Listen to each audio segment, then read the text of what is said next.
Michigan sports. Red Wings, Lions, Tigers, Pistons, Michigan State, and the list goes on. And you love beer. Who doesn't? What if we mixed the two together?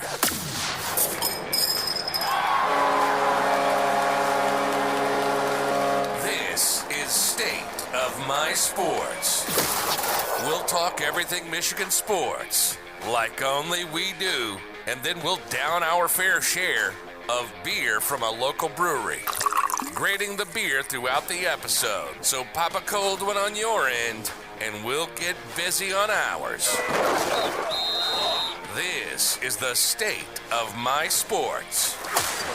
That's right, this is State of My Sports, and this is episode 183, recording live on November 29th, 2022. Michigan goes into OSU and gets the massive win that puts them in the playoff and a 12-0 regular season. I guess not really in the playoff yet, but time will tell. The Detroit Lions lost to the Bills on Thanksgiving, but looked good again. And then we also put a bow on the Spartans' disappointing bowl-less season, maybe? We'll see. Still have some work to do, I guess. We'll see. We will make our picks against the spread in our Betting Hero segment. Of course, we will drink and review some Michigan craft ciders tonight. If you are joining us live on YouTube, Facebook, Twitter, or Twitch, let us know what you're drinking and let us know your opinion on all of our topics. We already got a comment in there. Go Blue from Carrie. Shout out to Carrie. Also want to know what she's drinking tonight. Also, we're drinking Blake's Hard Cider. I try to tag them. I don't know if I do that right, but hopefully they get that we're doing this tonight. That's kind of the goal. Before we jump in, I did want to give a quick shout out to our sponsors that help keep this thing rolling and free for our listeners. The Hops Brewing Company and Cafe is the official brewery of State of My Sports, and bettinghero.com helps us and you get the best promotions available in the sports betting world. I'm Sam Waltart. With me today, we got John Dornboss.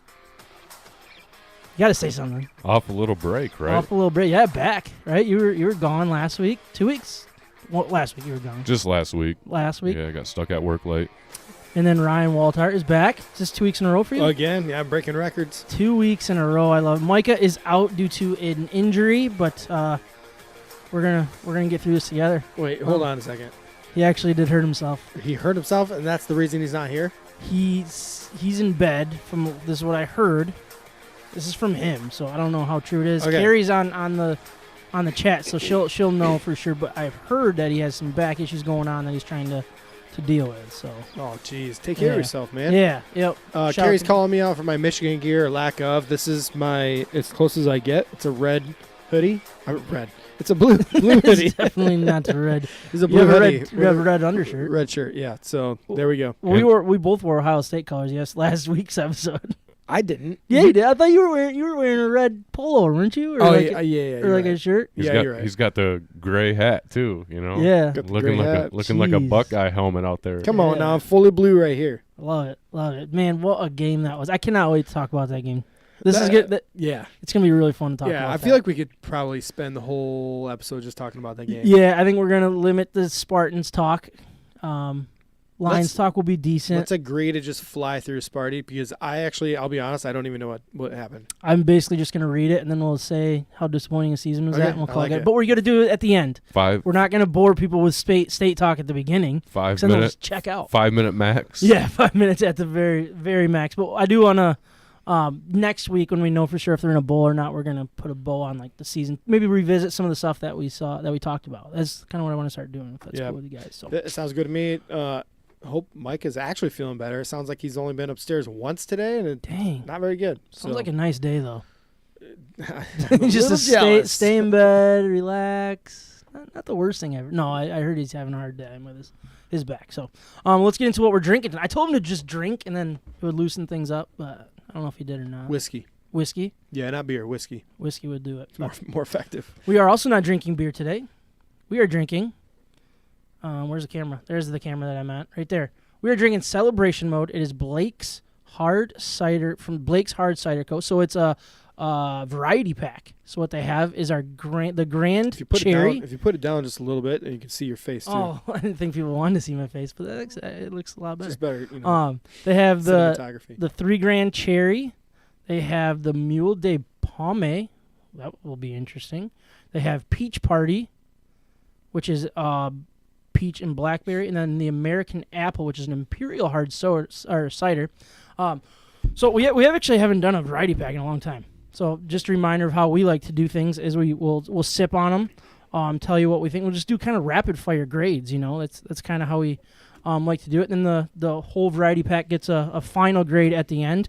I always like to go left to right. So like the box starts out with the Grand Cherry. So I'll tell you guys what's in that one. It has Michigan cherries, oranges, apples, and oak on a marvelous scale. So that's a great description. The one thing that I was really surprised of with these Blake's hard ciders, do you know where Blake's is exactly? Yeah, I was just trying to figure that out. I feel like I looked it up and I completely forgot already. I know it's in Michigan. I was that's obviously very important for this podcast. It has to be a Michigan-made. Try to find that while I keep explaining this. But this is 8.5% alcohol by volume. I don't think we can all drink one of these ourselves. We're going to kind of just sip on them and give them grades rapid fire throughout the episode here. But that was I got nothing. Number one. I'll try to look it up, though, through... Is it in Armada, Michigan? Does that sound right? That's what it says on the can, but I don't know if that's saying something different. The next one here. This one looks pretty interesting. So it's Mule de Pommy. Pommy, would you say Palm? Probably just palm, right? Yeah, like for a pomegranate. Pomegranate? Yeah. Pomegranate, yeah. So it's pomegranate, ginger, and lime hard cider. Ooh, so they have a nice little description here. I'm not going to read this description because you guys know how. Ryan, you should read it. John, you have a great reading voice. You read that one for. Yeah, take it away. away. So where it says like the. You see what I'm saying there? The pommy. Dim the lights. Yeah, Right yeah. Read that to everybody. All right, my best Dan Patrick voice.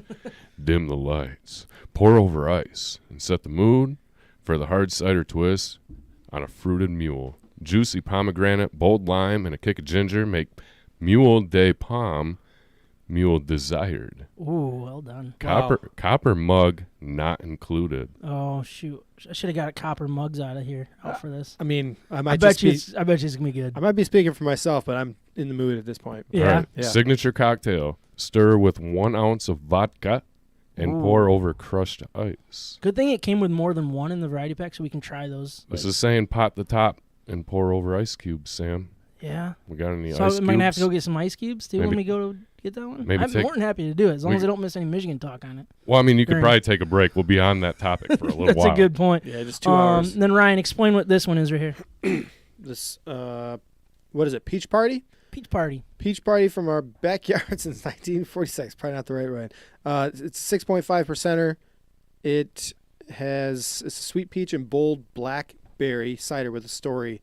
So if you go to their website, which is Blake'sHardCider.com, Blake'sHardCider.com, then it gives you a story with each one of these. Maybe, I don't know. We'll find out. I'm going to go on this while we're talking about Michigan. Perfect. Yeah, you're gonna be not distracted for that. Yeah. And then what were you gonna say? Quick note on Blake's. They were at the International Wine, Beer, and Food Festival. Oh, really? Yeah, I was there. Stopped in their line a couple of times. It was a good change of pace. Yeah.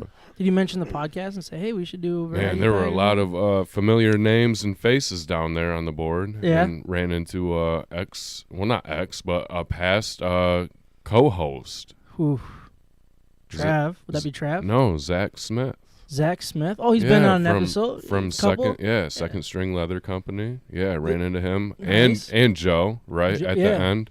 Kind of as we were making our way out of there. But Nice. we're there for a few hours, and quite a few breweries from the area. It was a great time. It was good to see some of these smaller outfits out there with a booth. My sisters went to that on Friday. Okay, we were there on Saturday. Yeah. Yeah. I've never been. I kind of want to go. It's a good Just time. never seems to work out for my schedule. Yeah.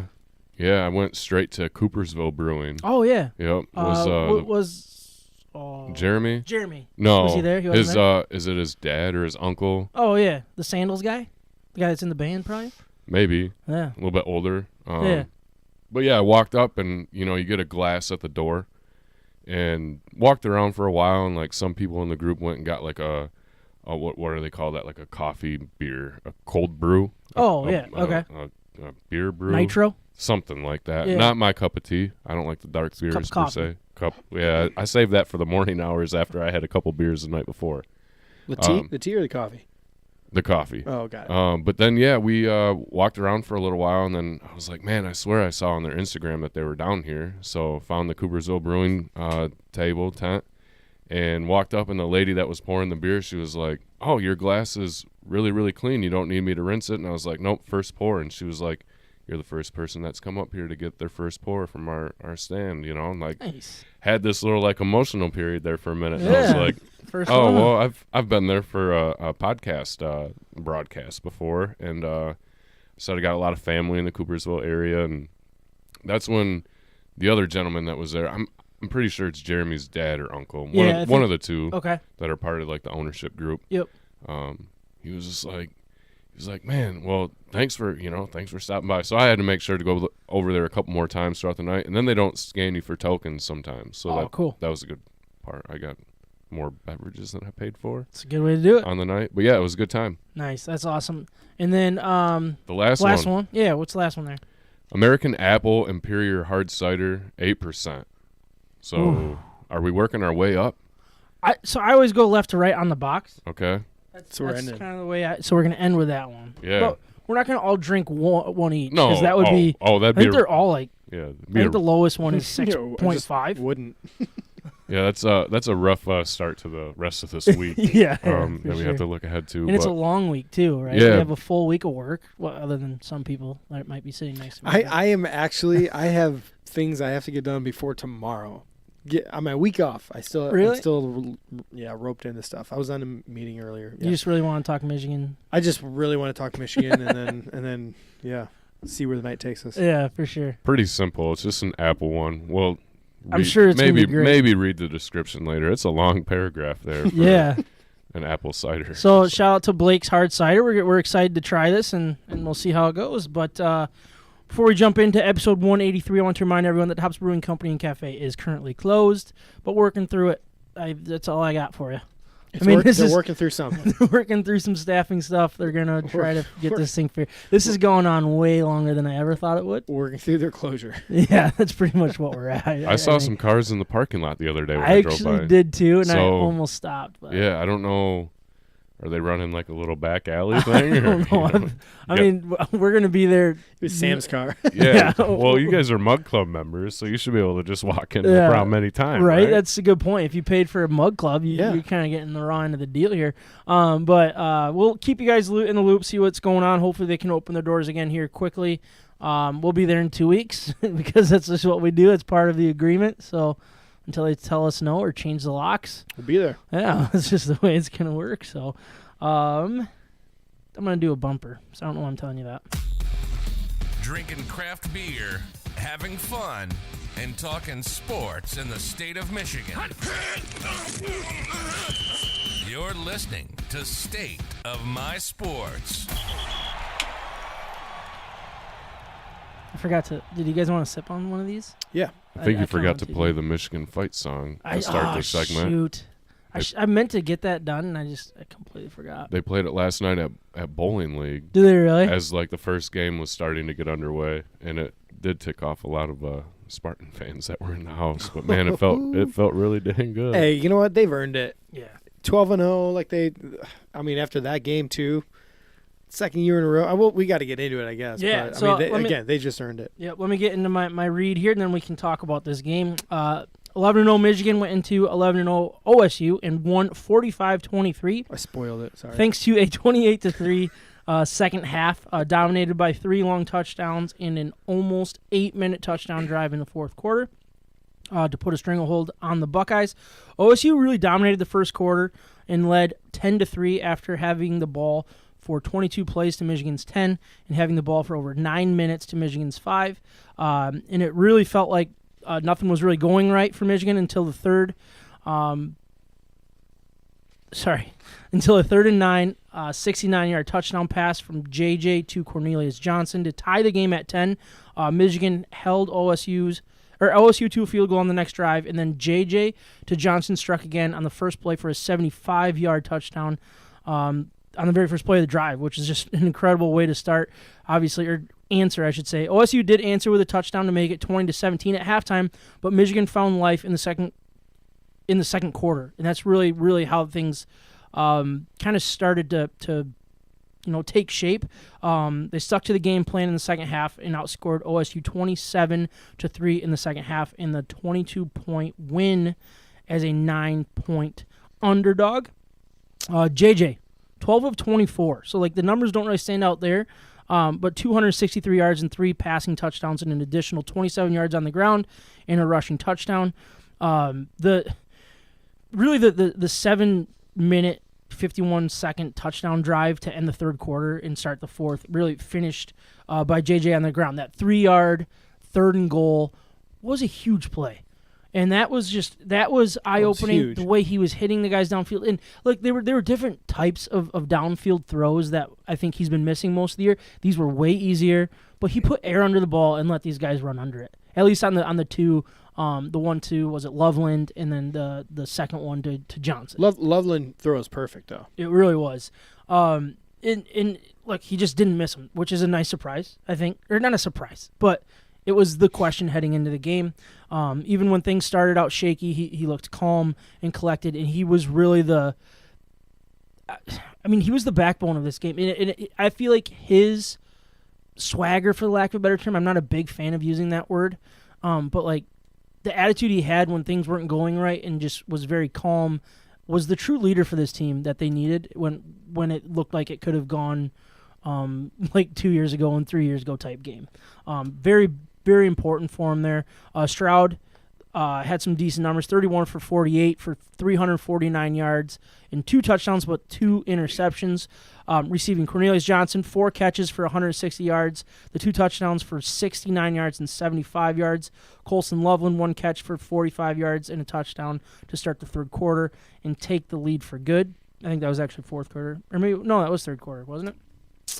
Yeah, it was third quarter. It wasn't pretty. It really wasn't. And I think that's kind of where I wanted to start through the air. But just the clutch moments were something that we haven't seen yet this year or that we've seen from JJ in general. He makes the good throws. I think he had some clutch moments against Illinois, and there's probably some other times that I'm not giving him credit for. But it was backs against the wall clutch moments that it was, if you don't pick up this third down, things could get bad. If you miss this wide open receiver, what are you going to do? You know what I mean? It was big third down plays through the air, on the ground. Just really, really fun to see him be the reason why, if that makes sense. What do you think about JJ's game overall? I think he had to command the offense early. They did not have a run game. Blake Corum gave it a go. He obviously couldn't do his thing. They didn't even bring him back in the game. What do you have, 2 carries? So they didn't have an established run game. The whole first half, they had 1 rush yard for the entire half. And yet they stayed in this game. They were competitive in the game and had the lead late in the second quarter for a while because J.J. McCarthy owned the offense. And what I think he did more than anything is he just maneuvered the pocket. He stepped up when he needed to. He moved to the right when the blitz came on the inside. He really had the feel of the game the way he needed to play it. And it didn't always turn into a reception, but he was always consistently getting a feel. He was in the game. First, second, third down. In control. It felt like he was in control. He was reading the room almost. So when he didn't have anything, he didn't force it. Great. We don't need any turnovers. And then eventually that also turned into, because he had the feel of the game, then it turned into the running stats, which weren't huge, but they were critical. They kept the chains moving when we needed them the most, and then the 4th touchdown that he contributed, which the first 4 touchdowns for Michigan, all 4 JJ had a part in. Yeah. So that was what was critical. Ohio State, with their athleticism, with their pre-planned game plan, and getting into their really talented offensive play, that's hard to game plan for. So Michigan had to have that response, right? They took the jab, they took the cross, and then they stood in there and they fought right back. And that was JJ doing that and his attitude in the game that did it, because there was also question marks around Donovan Edwards early for 3 quarters, really, if he was going to be able to hold on to the ball. Yeah. He wasn't even in the game the majority of the game because there were so many question marks with their backfield. It felt like it. I was surprised when I read they had 22 carries. Does that number just seem like way too many? Way too many. That doesn't seem like he had that much. That's a total second half thing, though. I think he had 7 carries for 1 yard in the first half. Yeah, John, what did you think about JJ's game overall? Well, obviously you lean on that run game all season long. You have Blake Corum back there, right? And, he's banked up. To see an in-game live adjustment to knowing that our run game's not working. We need something to happen here. Ohio State game plan for the run, and they did a great job in the first half. What I liked most was Cade relied on his blockers for JJ, relied on those. I just keep seeing the transfer portal stuff. Yeah, right. JJ utilized the blocks. Let the guys block. Let our offensive line wear on their defensive front, and then it just paid dividends in the second half. Run game takes off for us. Mm-hmm. It was I mean, that completion percentage is easy to look at and be like, oh man, he was 50%. Yeah, 50%. He must have thrown a lot of bad passes. There were a couple drops, I guess, a couple balls that hit hands, and he gained his composure. I think a few of those incompletions right off the get-go, he was overthrowing the ball. I agree with throwing that. the ball He was hard. rushing. Yep. Yeah, and then he, like you said, Ryan, he got fluid. He got fluid with the offense, with the run game, with a play action, and then just letting the ball get to the wide receiver, which is what we've struggled with all year, with the little bit of tape that we have on JJ from the season, because we've relied so heavy on the run. Again, surprised with you that he had 22 carries for Donovan Edwards. Yeah, it's a big, I thought in the first half, I watched a highlight video from that game of his play, and he was throwing blocks where he was blocking guys with his shoulder. He wasn't even using his hands, and I was like, oh, boy, this is, in game. It's like, man, this is rough. Like, he's a handcuff out there. Yeah. He can't do anything. He can't catch the ball. You're not throwing the ball to him. But he did make some big catches. He was very close to breaking a couple tackles, too, from really adding to his box score. But Yeah, he was. Yeah, but JJ, I mean, look, as composed as he has in his entire career, and getting that win on the road, I mean, that's got to give the guy like him all the confidence in the world. Yeah. Well, and I want to point out too, that second touchdown he threw to Cornelius Johnson. It's easy to say that he was wide open. You're going to hit him every time, but that ball's in the air before that second move. That's a good point. So Cornelius Johnson, give him That huge route credit for that was route. Incredible. Yeah, and he sold it with his eyes. You could tell because the safety bit early. He went that way hard, and then Johnson went back over the middle. But that ball's been in the air, or it's at least in motion where JJ's made his decision early, and he's on his way to leading him. So it was not. It was still an NFL or a big time passing throw that we needed him. Even just a decision alone. If we just leave all of these, the Loveland too. I'm not saying a whole lot, but the Loveland throw, JJ made that decision before he was wide open over the top too. Like there was almost collisions going on with routes came together and these defenders got confused, but he stepped up in the pocket and are making these decisions that we needed him to make, and they were not obvious when he made them. So again, he saw the field. It felt like he was in control of the game. We trusted him with the offense. He pulled through to keep us in the game. The whole first 2.5 to 3 quarters, this is JJ's game. This is JJ's offense, and we needed him to step up, and he did. Yep. So Cornelius Johnson led the way with 4 catches, 160 yards, the 2 touchdowns. Ronnie Bell, 3 catches for 56 yards. Colson Loveland, 1 catch for 45. Donovan Edwards did have 2 receptions for 9 yards, but with the hand, I think that kind of threw things off. And then Schoonmaker also had a catch for 15 yards. It was a really big play. Comparing those to the wide receiving numbers that Ohio State had, I was actually blown away when I saw their finishing stats, because it's like you look at the numbers, and it doesn't make sense that Michigan won this by how much. So Egbuka, is that right? Emeka Egbuka, 9 receptions for 125 yards and a touchdown. Marvin Harrison Jr., 7 catches for 120 yards and a touchdown as well. Like I think Michigan's corners are one of the bright spots of their defense, and it was weird to see that many yards. But like I'm trying to I've watched the game a couple times, and I'm just like, man, it didn't feel like they were dominating us. Well, but these numbers say that they were. No, but you go back and you look in second half, there were 2 drives where Ohio State came up with 0. 0, yeah. And they moved the ball down the field, and it was purely prevent defense. We did not want the big play. We kept the clock rolling. It was like the 7-minute mark down to 4-minute mark, and then he threw the interception, and it was like the most deflating thing in the world to Ohio State, and that's where a lot of these yards came in, because I'm telling you, like, there was one big play that Ohio State capitalized on. It was the Marvin Harrison Jr. touchdown. And that was the only play that I saw. What's his name? 22. It was even a big play. Yeah, but the cornerback, 22. Jamon Green. Yeah, Jamon Green. That was the only time I saw him out there. He's not 100% either. Like, that was his first game back in a while. Second, well, he played against Illinois. Oh, did he? Yeah, okay. he Well, either way, it didn't look like he was healthy to me. It looked like he was kind of hobbling around. But he got beat by one of the best wide receivers in college football. Yeah. Down the field. Other than that, we kept them in front of us. We made them move the ball consistently without making the mistake. And that, in the long run, led to Ohio State scoring 3 points in the second half and two interceptions. Yeah, we talked a little bit about the running game, so I do want to Corum did try to give it a go, but after 2 carries and an awkward cut, he left the game and did not return. He did end up with 6 yards. But the other question heading into the game was Donovan Edwards with that broken hand. I think he broke in the Nebraska game, but he showed up to play on Saturday. Edwards, 22 carries for 216 yards and 2 massive touchdowns on back-to-back drives. He had the 75-yard run to make it a 2-possession game with 7 minutes left, and then an 85-yard run to put the game away at 45-23. 160 of the yards on those 2 plays helped his average to be 40 yards per carry, but also had 86 additional yards on the other 20 carries for a respectable 4.3 yard per carry average. Like, it didn't seem like he had a crazy great game, but they just kept pounding away and it was just punch after punch after punch. It felt way different than last year with Haskins, right? Yep.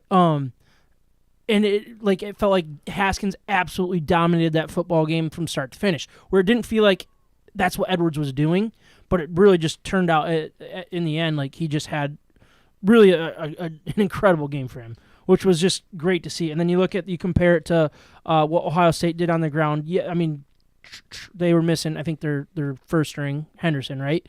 But their second string, Trainum, I don't know how to say these names. Trainum. Yep. He came back from his injury. He had 14 carries for is that 83 or 63? I think 83 yards. 83 yards.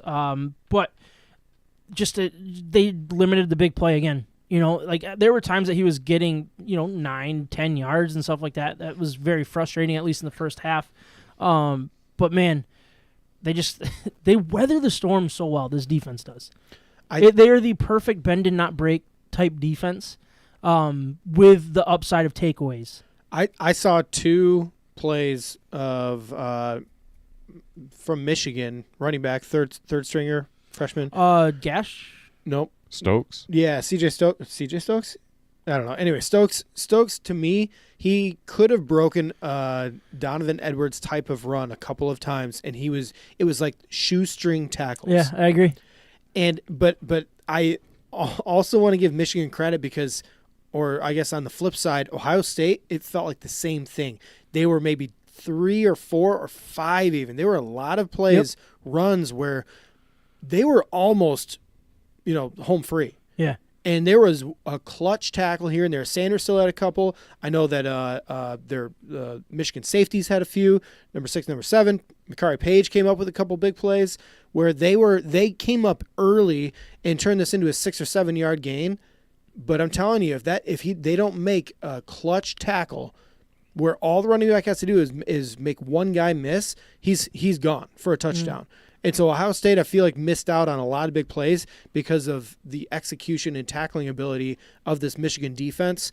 And, I think also it's going to come in play, come playoff season, coming up here soon. Yeah, so Michigan, look, what did you say they had? Was it -5 rushing yards in the first half? Something like that? They had 1 rushing yard in the One first rushing half. yard? I know they were sitting on a goose egg for a long time. Yeah. 0. They'd get a run for 3 and then they'd lose 3 or something like it was that. just back and forth, but yeah. So they finished with 530 total yards, 278 passing, 252 on the ground, 8.8 yards per play, 16 first downs to Ohio State's 23, third down efficiency 7 of 16 to 5 of 16, fourth down efficiency Michigan was 1 for 1, Ohio State was 0 for 1, and that's just, I feel like that was such a big point in the game. I do want to get into that here if you guys are cool with it. But real quick, Did we just finish that Grand Cherry one? Yeah. Can you explain? Can you tell everybody what it was, and we'll give it our grades because I want to get through these a little bit here. Yeah, I mean, this is Grand Cherry from Blake's Hard Cider. It's Michigan cherries, oranges, apples, and oak on a marvelous scale, it says. So 8.5%, which I'll just tell you, I mean, it does not seem like an 8.5%. This is dangerous. Yeah. Really dangerous. What do you think? Well, like I think it depends on if you like ciders. And could I drink these all day? Probably not. They're probably a little too sweet for me to be like loving them. But man, like just little sips here and there, like the way we're gonna do this, like the samples and stuff. Oh boy, these are gonna get high grades from me. I'm gonna start with an 8.0 for this first one because I liked it, and I like the cherry. The cherry is actually pretty florally. Is that a real word? Florally. No, it can't be right. I don't know. I'll take it. It tasted right. Yeah, I'm gonna give it even a better grade. I'm gonna go 8.3. I kind of have a sweet tooth in general anyways. Like even when I like things dry, but then I do like in general, I sweeten up my coffee, I sweeten up, my. Oh, you do? Like I like old fashions, for the bitter sweet type thing. And this kind of, I agree. I wouldn't want to do, drink it all day, but I could drink a couple of these at least. Yeah. John, what about you? I wrote my grade down 7.9. 7.9. And I'm probably doing a little bit of an injustice to it because it's the first one. I'm setting my bar at 7.9 for the rest. Fair, yeah. But I could see myself potentially changing that grade if one of these doesn't, Yeah, you gotta have like live up to some that reference, right? Yeah, and I'm not a point. huge cider fan per se, but every now and then I enjoy like a cider beer to mix up the light beers or domestic beers that I'm sipping on. But yeah. No, it's a solid one. The cherry wasn't overpowering either, and I don't think it was really that sweet for being a cider. Like it's still got a little bit of dryness to it, but we'll see what these other three do. So getting back to a little bit about the Michigan game. Time of possession, Ohio State had 31 minutes and 46 seconds to Michigan's 28-14. Pretty even there. Pretty cool stat here. Last 7 games in the fourth quarter for Michigan. They outscored Ohio State 21-3, Illinois 9-0, Nebraska 10-0, Rutgers 10-0, MSU 10-0, Penn State 10-0, Indiana 14-0, 84-3 in the last 7 fourth quarters that Michigan has played. And I had a stat last week kind of about the second halves, and I forget exactly what it was, but it's just an incredible stat, and I bet you this would have played onto it perfectly. I wish I would have just added on to that, but that stat, absolutely insane. Last 2 meetings between Ohio State, so the points. Michigan, this is second half alone. Michigan leads 56-17, rushing yards 430-24. The last 2 second halves for Michigan and Ohio State. Turnovers, Ohio State has 2 to Michigan's none.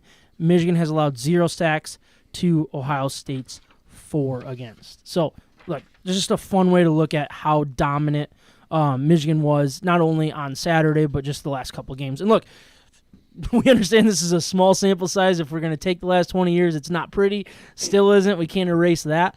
But, man, we are going to take what we got here and completely run with it. Well, so let me ask you then, to get back to like the name of the entire podcast, State of My Sports. What is the state of this program, right now as it currently stands, and maybe even what is the state of the program compared to Ohio State? Because that's what we're really comparing against. That's our baseline. Yeah. That's our standard that we're measured against and that they're measured against. Yeah, I mean, I think Michigan is in complete control of this right now. Based on the last 2 games, they are in complete control. Now, that can flip very quickly, and I get that. But what Michigan has done is it feels like they broke Ohio State a little bit. Ohio State would show up in games that they shouldn't be beating us and not as good, basically, and they would absolutely destroy us because they had that confidence. They had that, here I'm going to say swagger again, they had that mentality that you cannot beat us. And we knew that. And then last year happened, and it feels like, all right, that was the one. And then that first half, really the first quarter into the first half was just like, okay, well, it felt like that game could have got out of hand quickly for Ohio State, but Michigan kept fighting. And then as soon as you got into a couple of these plays, and I want to get into those, as soon as their backs were against the wall, Michigan was just like, yep. It was, and this is going to sound stupid, but it felt like the little brother like thing you do with your, I'm not going back to the Michigan State. I'm not saying Ohio State's little brother, but it felt like it was, wow, you're getting closer, but we're still in charge. And that was surprising to me, is how quickly Ohio State seemed to fold under that pressure, because that is not what Ohio State has ever done that I've been aware of, and it felt like they did. And then as soon as it started going wrong, they let it go very wrong, and that was very strange. And I think that's a coaching thing. I think not saying Ryan Day's a bad coach, not saying Ohio State has bad coaches, but I think it's just like Harbaugh is like, I am the head coach. I am the coach in this. I am the better coach in this matchup now. Whether Urban would have been in this moment, probably still, I don't know. I don't want to argue like that. I think it's a stupid conversation to have. But when you compare Harbaugh to Ryan Day, Harbaugh's got his number. Harbaugh's got his little you-know-what in a box, in control of what we're seeing here. You know what I mean? His playbook? Or What does he have in the box? his headphones? Let's open the Don't box. make me say it. I don't want to What's in the box? I don't want to discredit like Ohio State from the period of time where they've had our number. Yeah. But I think these last two Michigan victories outweigh that period of time where we didn't come to play and beat them. And that's kind of where I'm going with, because why? Why do you think that is? I think we got to see all these different head coaching regimes come in and build their team, recruit their guys, and we had good recruits. We had star power. We had hope, and come up short, where Ohio State benefited from that because they were also recruiting very, very well for a long time there and losing guys early to the NFL draft, bringing in high-end talent, knowing that they had a footprint to make it to the professional level. Michigan finally has a mixture of that with some upperclassmen, and we get to reap the benefit of having great players come up in big moments. And with today's college football, as fast as a program can turn around and as fast as one team can just like go out and have the best recruiting year, Jim Harbaugh has his guys. He's got that culture established in that locker room. And I'm sorry, but Ohio State got slapped. Again? And you can't afford to do that at home if you're Ohio State. And I almost feel like the best that Ohio State has is C.J. Stroud in this passing attack.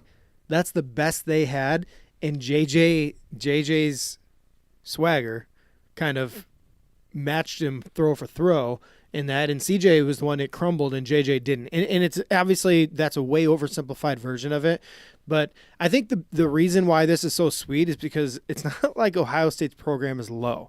Mm-hmm. Right, it's not like 2010 or whenever it was when we beat them. And it's like, oh, okay, good. Well, they had 2 wins after they had all the scandal stuff going on, and they had were out of the playoff. That's not the situation. Yeah, exactly. Ohio State has lost 2 games in the last 2 years, both to Michigan. Well, they lost to Oregon last year too. So, okay, yeah. So I guess what I heard was over the last 23 games, they're 21-2 with only 2 losses against Michigan. Yep. In the last 23 games. So this program is still at an elite level, right? They could get into the playoff if one of these, if number 3 or number 4 in the college football playoff right now, if one of those loses their championship game, Ohio State still has a chance to be in the top 4. This is an elite program that cannot seem to find their way against Michigan. It's because Michigan's plan of attack is so oriented in the trenches, and they just have dominated at a very specific part of this game that Ohio State hasn't had any answer for. And that's what makes it so sweet, because you go skill position versus skill position, offense and defense on both teams. And I would argue on defense for Michigan this year that the skill positions would be on leaning in their favor. But in general, skill positions, good luck matching Ohio State. You're not going to do it. And Michigan has found their identity is the right word, really, but it's their way of dominating, where Ohio State doesn't have that answer in return. One other point too is going into this matchup, Blake Corum was banged up. The nation knew it. There were 2 Heisman candidates going into this weekend. It was C.J. Stroud and it was Caleb Williams. Mm-hmm. This was C.J.'s chance to shine at home against a finally tough opponent, and he came up short. I mean, outside of the 2 interceptions, he had a great box score, don't get me wrong. Yeah. He made some big throws. His wide receivers, I think, made bigger plays than he did. But he crumbled. Michigan went in with their, up until 2 weeks ago, Heisman running back that didn't play. Yep.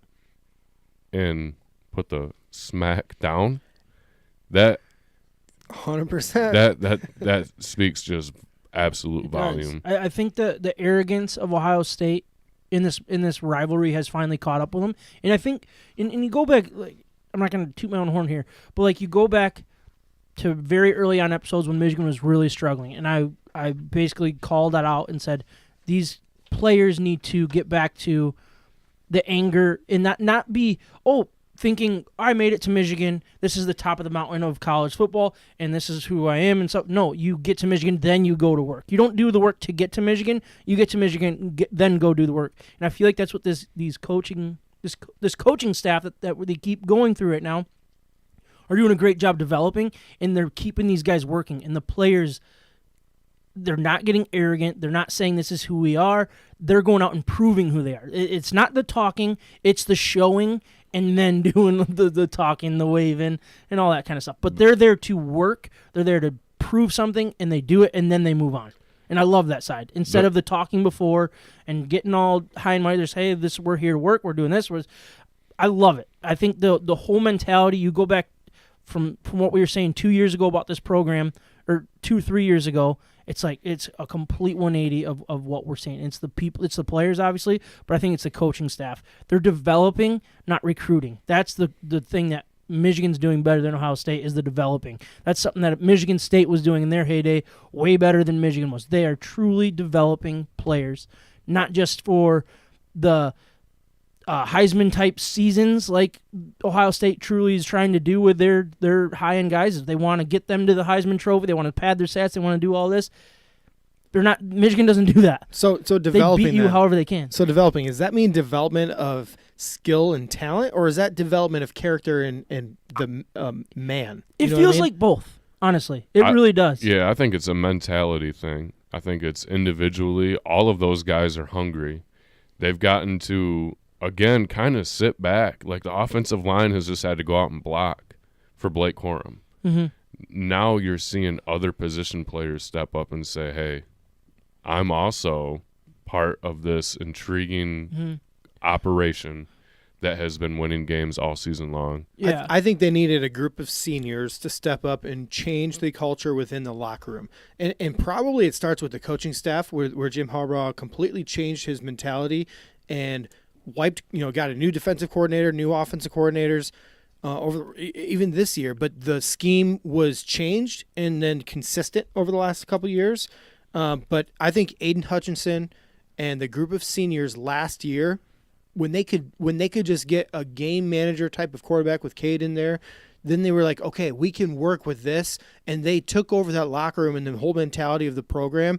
And now you're seeing the results of that from Sainristil. You're seeing the results of that from the offensive line as a whole. Mm-hmm. You're seeing Jim Harbaugh with the new renewed energy where he's just blown away by his players. You see that from J.J. McCarthy and Donovan Edwards, where they're now talking like a senior who would take over the pro. No. These are true sophomores that are now have this mentality, this workman-like mentality that they're going to pass on to the next recruits. Yep. So this is something that is sustained because of the expectation moving forward and really the locker room presence, right? Until you get a cancer and ruin this thing, like this thing, it can go for a while like this. And I don't want to throw like these two particular guys under the bus, but like one thing when Rashawn Gary, our highest end recruit that we've ever gotten, I think under Jim Harbaugh, when he was there was the talk that he's not used correctly. They're not using him to best suit. They're trying to use him and it caused that angst in the program. When Peppers was there, it was all right. How do we get this guy he's got so much talent. How do we get him to work? How do we make him be part of every single thing we can do? And you're building around these two guys, whether it's attitude or scheme or like all of those things. That goes around the whole team. And now what you have is every single player does their job. And that's why we're making those shoestring tackles, is because everybody is in position no matter what. They're not trying to overdo it. They're doing it for the team. They're doing it for the program, offensive line, defensive line, everybody. It's not about stats. It's not about throwing it's not about any of that. They're out there to do their job as a team, as a system, and it's flourishing. It really is. It is awesome. And I love it. I really do. I do want to get back to the game. I love that we went down that where Michigan's at compared to Ohio State. I think that's perfect. I love talking about it. I think Michigan has broken Ohio State. Now, how can Michigan take a stranglehold on the Big Ten the way Ohio State did? That's still way too early to say that, but that's obviously the goal, right? But I did want to talk a little bit more about the game, the coaching adjustments we already touched on. I thought JJ, this was the first time we've seen him, his NFL caliber come through. You're right. Well, he is a hockey player too. Was he?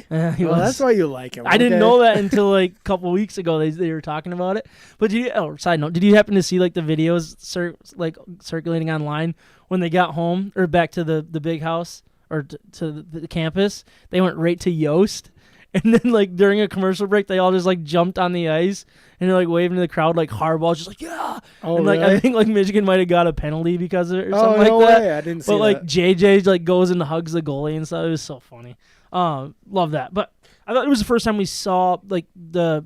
So wait, so are you saying that's the key to the renewed like focus on the field? Is that they're all going to act like hockey players? Yeah, he's an ex-hockey player. That was exactly what I was going. Yeah. I was just Hockey theme. I like because it. they don't talk about themselves. They talk about toughness. the team. What position did he play, Sam? On the You know, I don't know. I actually looked up his recruiting, like his. He reminds you what like is that a for defenseman. hockey like, DB. He's got a good touch for the breakaway when it's wide open. He's got You know? too much Like, swagger yeah. for a defenseman. Yeah, he's just think so? sitting back Yeah. and passing. Yeah, slap shots every now I and bet then. you. I bet Makes you he was a sense. really good left Overthrowing winger his or wide something like that. receivers by 8 yards. When did the game officially turn for you guys? Is there a particular moment? Because I thought there was several options for this, but like It's a really tough question. Okay, for me, it was staying in the game early. okay. It's a bad answer because it's really hindsight 2020 kind of thinking. But I was most nervous when Ohio State started scoring and they were moving the ball, and it was like, man, how many of those critical third and fourth downs did Michigan weather in the first half? And every single possession, Ohio State was past the 50-yard line immediately. It was like we couldn't buy. Our defense was doing such a great job of hanging in there, but how many punches can you take? Because they never had the ball in their own possession, right? They were always on the other side of the 50, and yet they were still being put in those 3rd and 3 situations, and then 3rd and 19 sometimes, or 3rd and 11. Like that wasn't me, by the way. Really weird. But to me, that was the most critical part. Is when Ohio State was going through that, the game could have gotten out of hand. Yeah. This is still one of the top elite teams in the nation. They could have taken control of the game, and it could have looked a lot different. And to kind of build off that for me was when OSU was up 7 at Michigan's 34. They had the 4th and 2, and the defense made the stop. That was like that. I think was the key to keep it close. You know what I mean? Like that could have been if they went down and scored. They're already up 7. That could have been a 14-point game. That's a big difference in a football game. Is a 14-point to 7-point, and then Michigan. I don't think Michigan went down and scored or anything like that. But they didn't. But that was a huge moment, and it changed the field position and all that kind of stuff. Like it was massive, huge. So to kind of build off what Huge. like the kind of keeping it in close in the first game, the first half.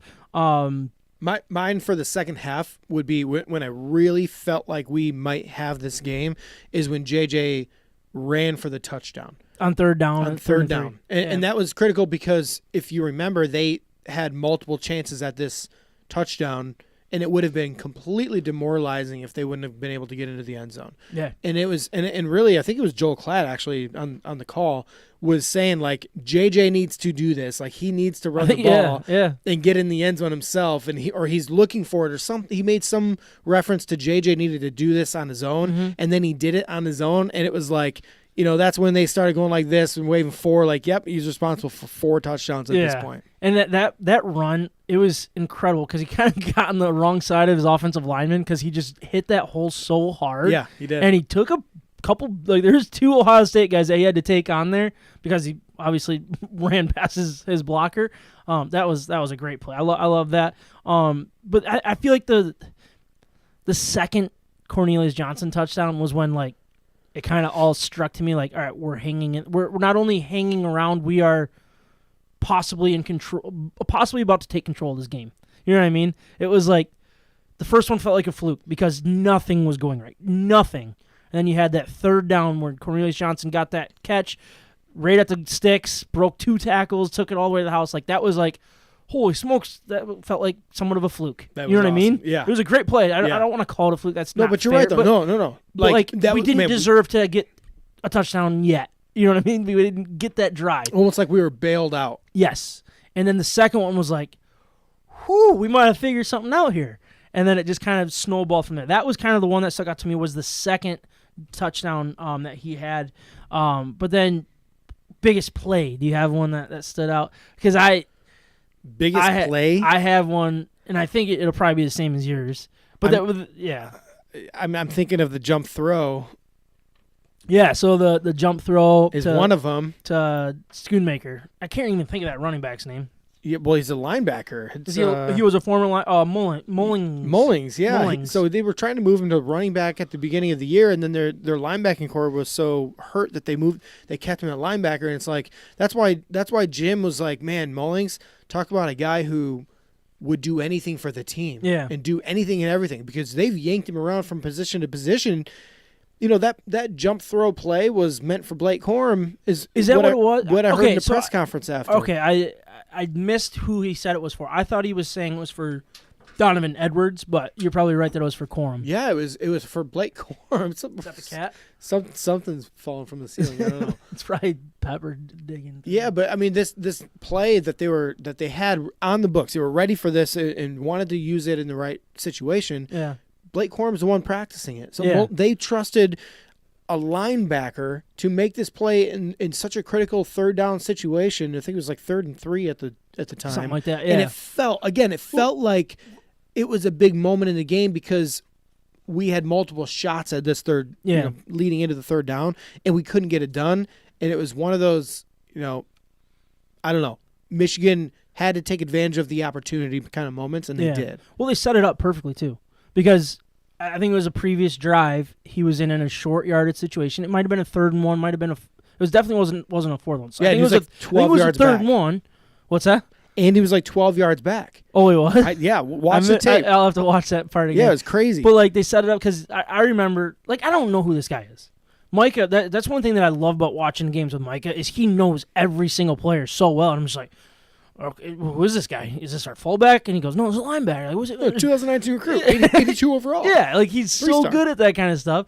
And like as soon as he came in the first time, Mike was like, what are they doing? Like, I'm like, oh, all right, well, it didn't work. So I think he got stopped for a no gain, and we either punted or we picked it up on the 4th down. I don't remember exactly the whole situation.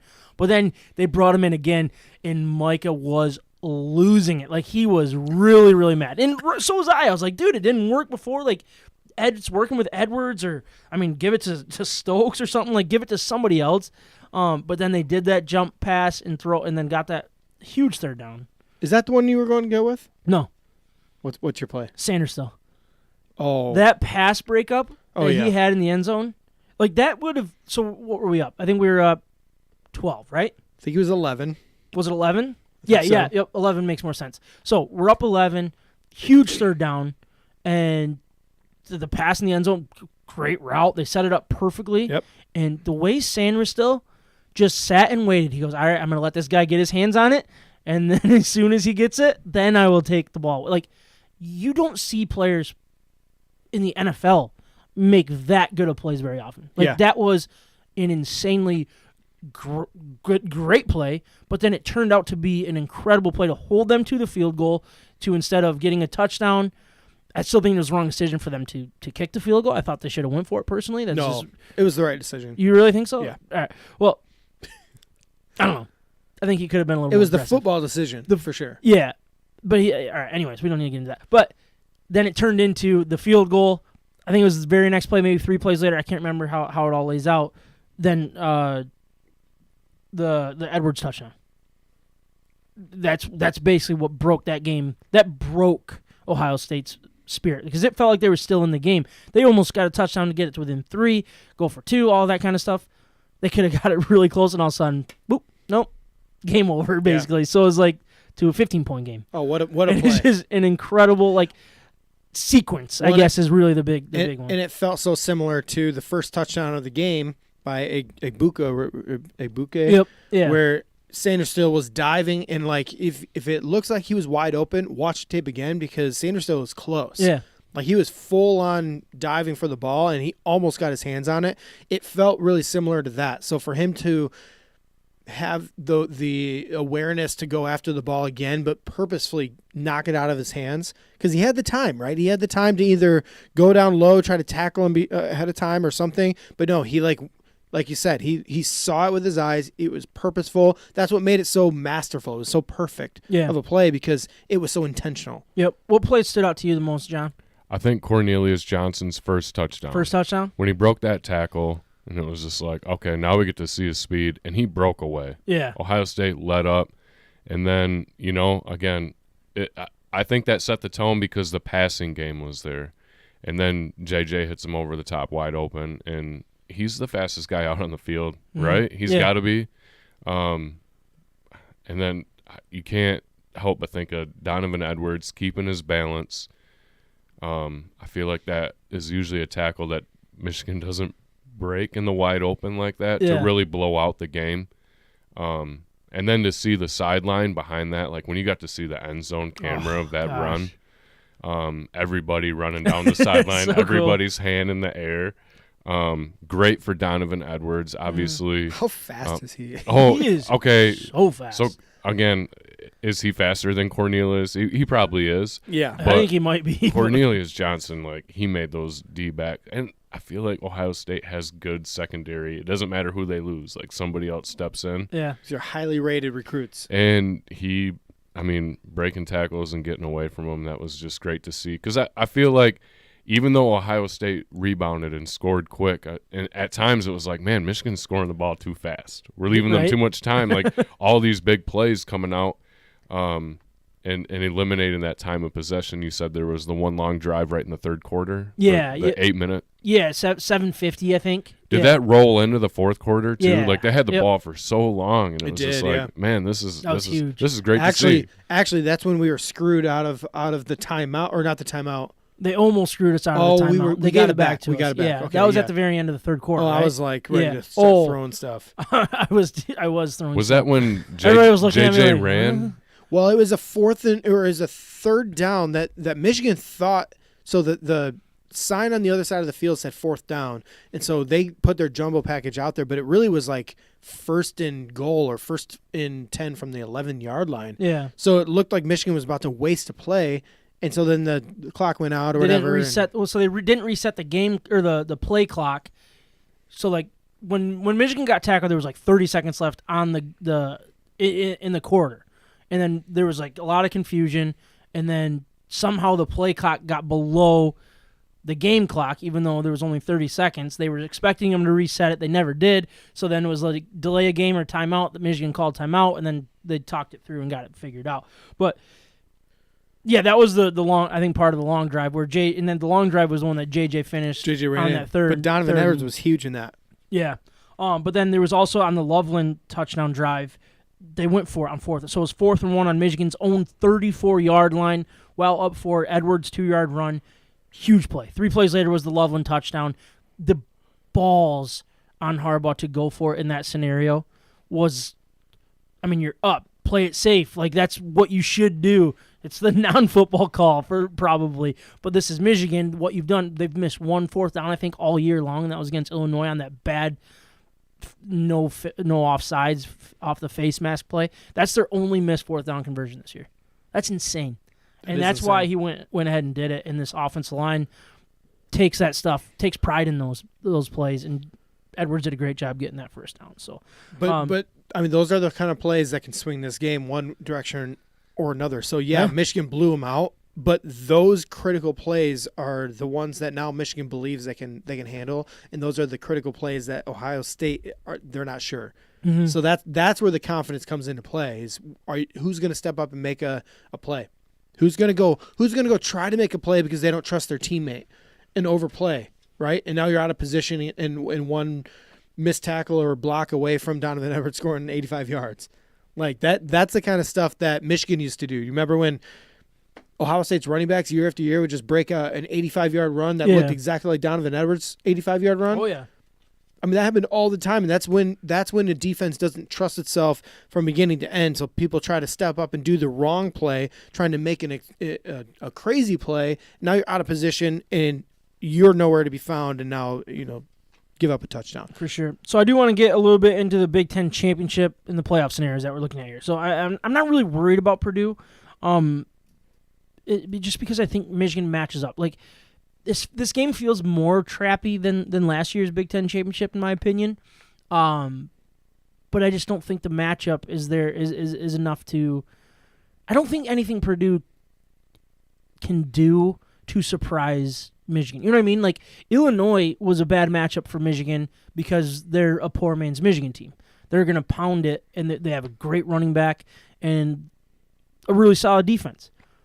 Purdue does not have either of those things. They have O'Connell, who's kind of, I don't want to say lucked his way into getting into this game, but I think they're probably the third best team on that side of the division. So they just happened to land there. I would have much rather played them rather than Illinois again or Iowa again. So I'm not that worried about it. I don't think it really matters if you win or lose. I don't see a way that they lose this game. But, I mean, is there anything – what's your guys' level of concern heading into this game? Zero. I think the defense is going to play the biggest role. I think Purdue's not going to move the ball. And I see Michigan's second half tendency starting in the first half of this game and carrying out throughout. I don't really expect Michigan to turn it into a barn burner either, where they're putting up a bunch of points. Yeah. I think it's going to be a low-scoring game. And I think Michigan's going to play it a little bit safe on offense. Like 27-10 type game, maybe, but never close. Maybe like 4 or 5 Jake Moody field goals. Yeah. Where it's just like, all right, let's burn some clock, get a couple points on the board, and let's get out of here. Yeah. What about you? Do you have any concern heading into this game? I don't have concern because I don't think Purdue can get the big play. Yeah. And that's why I don't think – like Ohio State had concern because of the unknown about the big play. I just don't see that level of skill or offensive production on the Purdue side. Or even like confidence, really. Like, I don't know. But I didn't watch any Purdue matchups this year. So outside of, Michigan weekly games on Saturdays, I don't know. Yeah, I think the one thing that could scare me a little is that Purdue's got nothing to lose. So if they have a lot of plays, trick plays or open up the book. Yeah, if they get 2 of those to stick, then the game could look a lot different than a typical Big Ten game. So they have absolutely nothing to lose. They really have nothing to really gain out of it either. Yeah, right. If you think about it, so it's almost a free game for them to just be stupid. Yeah. And that worries me a little bit. What are they, 8-4? They're 4 losses. 9-3, I think. 9-3. Jeez. That's better than I thought. But then you just look at you're right though. I'd be more worried about Illinois again. Yeah. So then the playoff rankings did come out. With the shake up here this previous week, OSU lost to Michigan. Number 5 LSU lost to Texas A&M. Number 8 Clemson lost to South Carolina. Number 9, Oregon, lost to Oregon State. So there's so many big games. Yeah, right? Teams that had a lot to play for. Yeah, a lot. Like Clemson still had 1 loss.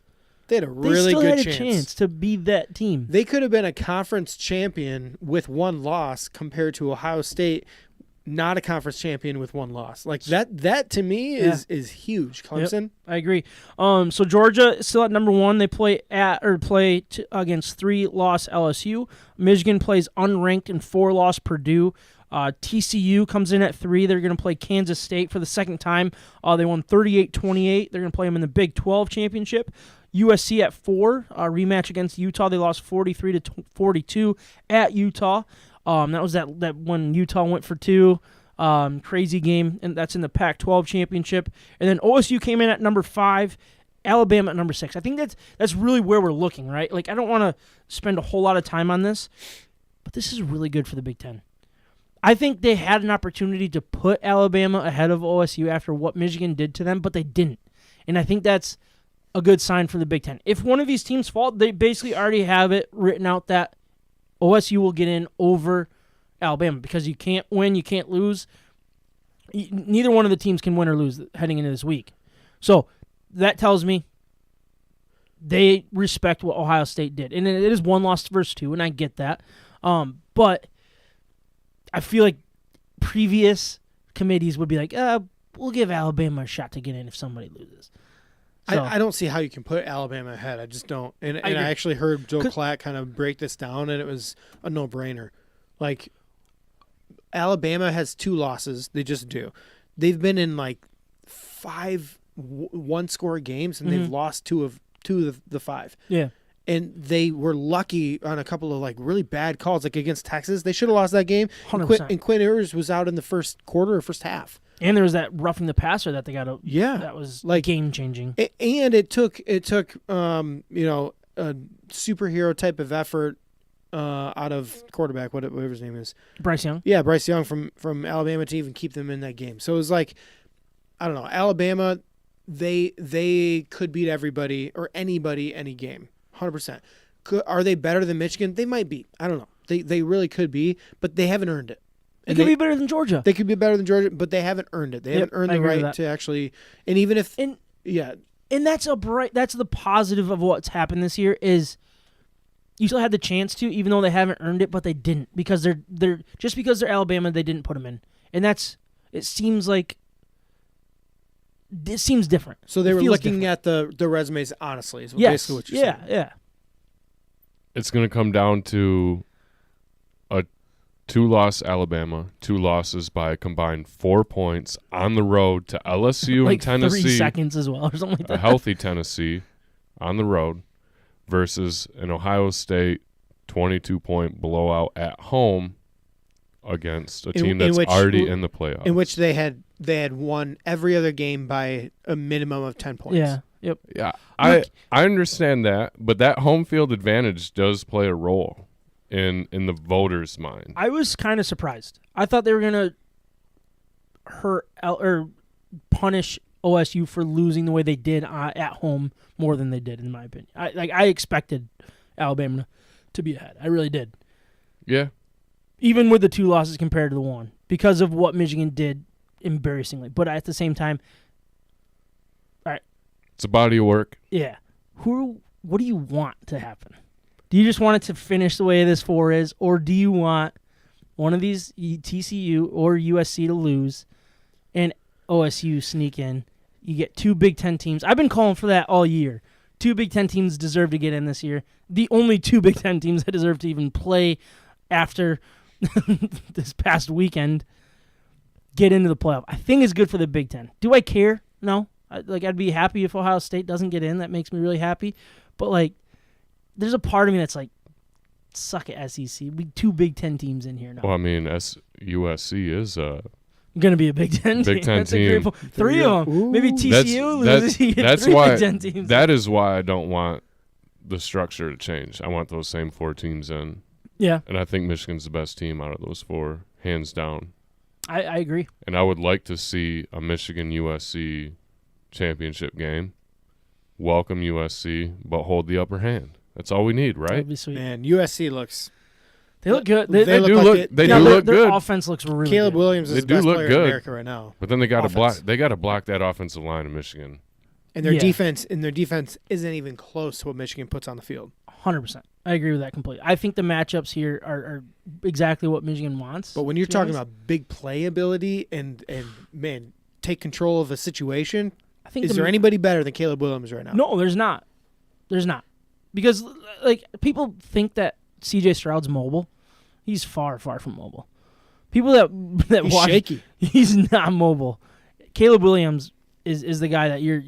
Look, I'd be afraid of him for sure. I think, C.J. Stroud just makes room in the backfield to move around and throw the ball. Yeah. Where Caleb Williams can burn you Yeah. both ways down the field. So, Ryan, what do you want to happen? I kind of want it to stay exactly the way it is right now. I want Georgia and USC to play each other. I want TCU and Michigan to play each other first. That'd be nice, right? Right, and I just think we would match up really well in that game, in my opinion, and then let a couple of powerhouse teams battle it out to see who, I don't want to not earn a national championship. Yeah, I want to face the best team, but I don't know who that is. It's because it's us. Other than Michigan, who's the next best team? It's either Georgia or USC in my mind. So Yeah, I'd I love agree. to see them battle it out for the chance to play us. I because think I think we've earned that. USC is a lot closer to Alabama than we realize because they were in a lot of close games that they barely snuck out. You know what I mean? Like they've just happened to sneak out one more than Alabama did. You know what I mean? It's UCLA like, too. yeah. So I don't know. They're Like, Oklahoma. I was calling They're for- Oklahoma of the past. Yeah, that's a great point. 'cause it's One Lincoln Riley. last interesting point on the playoffs, right? And the SEC championship game. Does Brian Kelly come out and tell his guys, let's go beat these Bulldogs and see where we're at in the SEC? We already beat Alabama.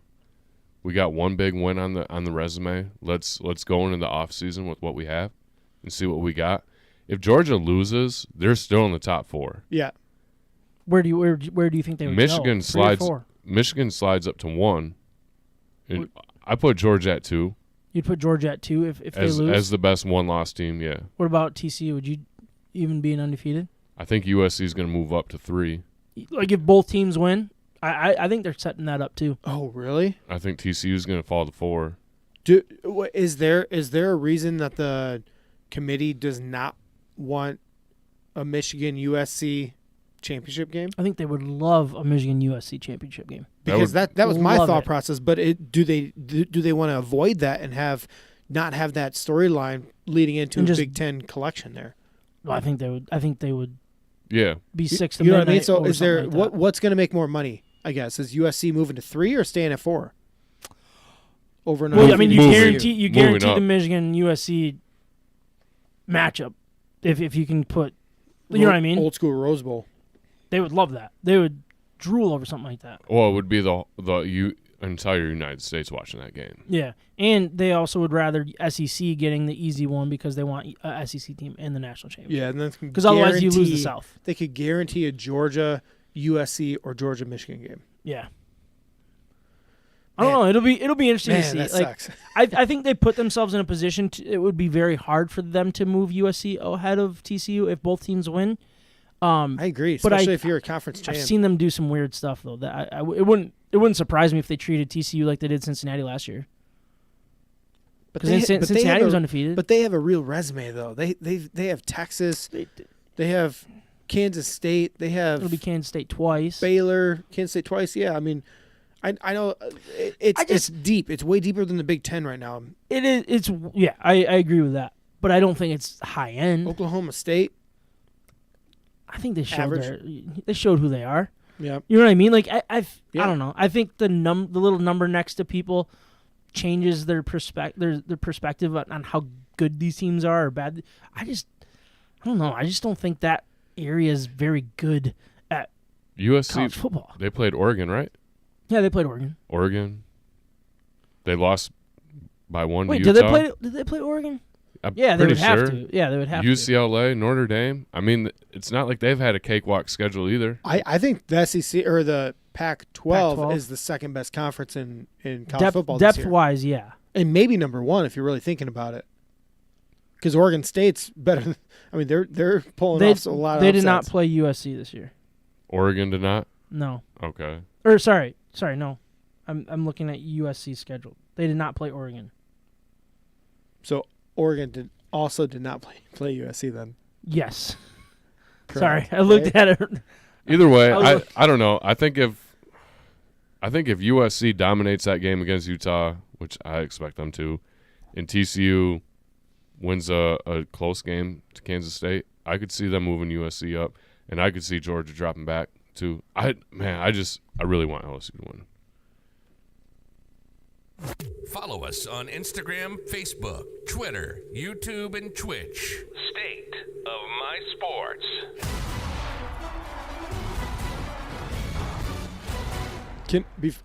Before you start, can we just go back to last week when you said who wins this game? And what I want to just do a brag. I want to brag on my prediction here Right, because let me just move it back to the Michigan thing since it's still back to Michigan talk. I said J.J. McCarthy is going to carry this team 3 touchdown passes. You did. Yep. I said that there would be that the overall score was going to be 38-24, I believe I said, which it ended up being. It was 38-23 at one point, but it ended up being obviously 40. No, it was 38. 45-23. Was it really no, 45 points? 42. I don't remember what the I don't know. They had 38, and then they you were right on for sure. And the only thing that you said wrong. Score sheet says quorum. 45-23. Does it? Then that's what it was. It's not 45. Yep, 45-23. Okay. Must have been 45. No, but and then I also said that Oki was going to get a strip sack. Did he really say that? And that's the reason I texted him, like, why is that not a strip sack? Because that was 100%. He had the strip sack, and they called it dead. They blew the whistle right away. Did you hear the reasoning for that? No. They said his forward progress was stopped. A quarterback. Oh, my gosh. That was the worst call I have ever seen. Awful. If that was a close game and we didn't get an interception on the very next play, I would have lost my ass because that was BS. Yeah. But every little detail I threw in there. Except for Corum. You said Corum was going to have like 86 yards. I said he was going to be a decoy, and I thought he would be a decoy with 60-something yards total. Okay, is that what it was? Total overall yards, rushing and passing. Do I need to do another bumper? Can I just change the stream? You can just change it. I can just do it that way. And let's talk lines. Real quick. Did you guys drink this previous one, the Mule de Palm? Yeah, I did. What'd you think? Can you describe what it was again for everybody? I'll find it. Yeah. So, man, I'm not gonna do it justice. This is the description that John gave earlier, and it's you don't have to read the whole thing. If you don't. Yeah, it's like a pomegranate mule cider. There you go. Wow, well done, John. Nailed it again. Give me a copper mug and a couple ice cubes. Yeah, next time we'll have to do with that. Yeah. What'd you think? I thought it was.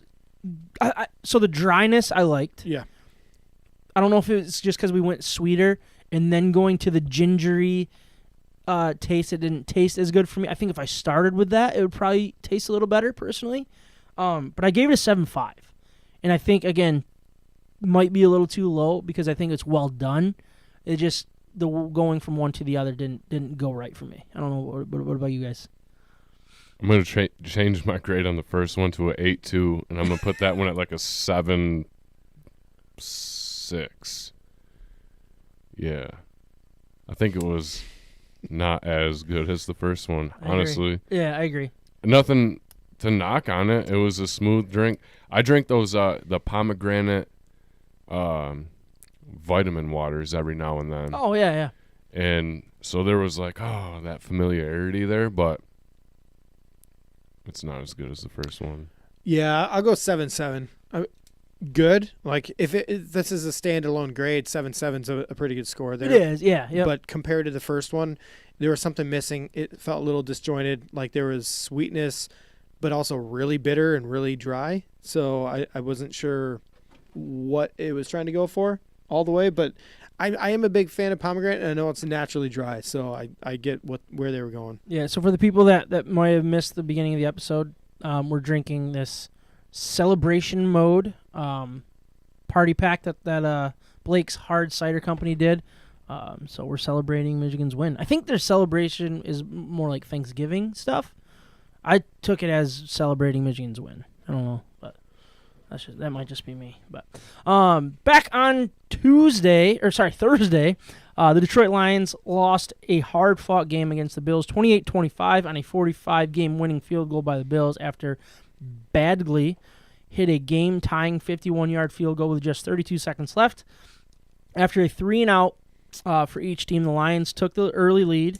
The Bills answered back to tie the game, and then Williams lost his second career fumble of the season. In Bills territory, the Bills took advantage, took the lead, and eventually took a 17-14 lead into halftime. First drive of the second half, the Lions forced a red zone interception, which led to a safety and a 19-14 lead for the Bills.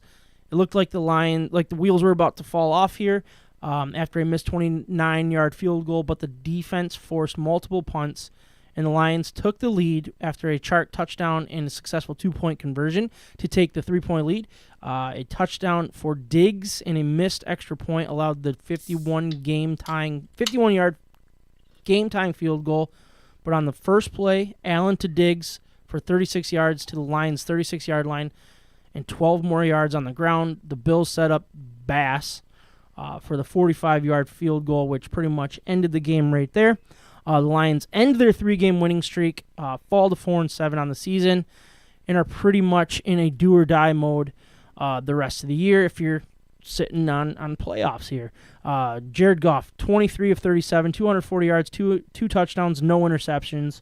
Jamal Williams led the team on the ground with 18 carries for 66 yards and a touchdown.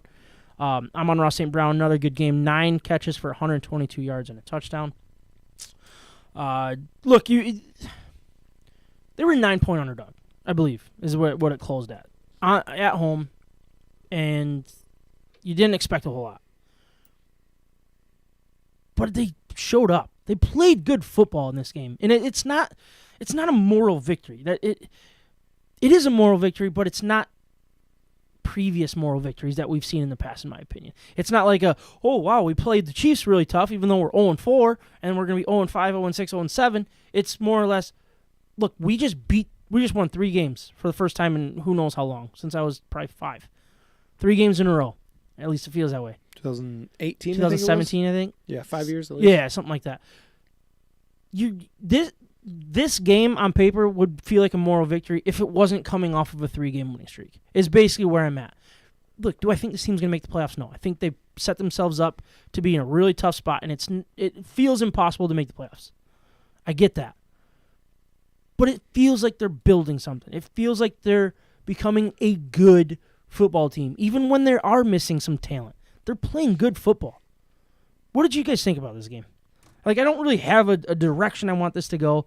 I just want to talk about a little bit of what you thought about the game, what you think about this team, and then we'll kind of end it with where it's going moving forward. What do you guys think? I was at my aunt and uncle's house for Thanksgiving, and the game was on the TV inside, on the radio outside, and I'm pretty sure Lomas Brown pronounced Bass? Badgelly. I'm pretty sure he said, "Bad jelly." You right, Dan. You right, Dan. Bad jelly, missed that one. And I couldn't stop thinking about the cranberry sauce that was there. Bad jelly. That's some bad jelly. No, it was a close game. Sums it up for you. Yeah. All right, so that's my takeaway. 97 won the ticket, has a drop that is just absolutely because it's Lomas Brown. Lomas. And he goes, Dan, that's a big ask. But he says it so like, Dan, that's a big ask. And it sounds like a big A word every time. Dude, it is. You right, Dan. That's a big ass. He says it's so good. Sounds like he's got a turkey leg in there in the back corner. So funny. Oh, good stuff. For the record, Dan Miller is. I love listening to Dan Miller. I love Lomas Brown. I love Lomas. I like Lomas a lot. It's entertaining. He says a lot of things pretty simple, but he draws them out long enough for you to think about what I got to say about the offensive line. Gets to the next play. So, all right. I'm glad we did that. Well, all right, going from there. What do you guys think overall? I think it was a measuring stick game because of what the Lions had done leading up to it. So they had just the start that everybody knows about, battling injuries, whatever. But Dan Campbell has reached this team. Like the message is clear. They've turned it around because of the toughness, because of some of the minor changes that he made with the defensive side of the ball, and these guys are starting to buy in. It feels like. and we're getting a lot of production out of the rookies and second-year guys. So there's also something to look forward to long-term. And because of that baseline, especially coming off the Giants win, where Giants are probably the easiest team to pick on with a good record because nobody really believes in them. Yeah. But they still had a 7-2 record going into that game. Yep. So you can't say they're a bad team or poorly coached team or they didn't have their own kind of swagger going into it.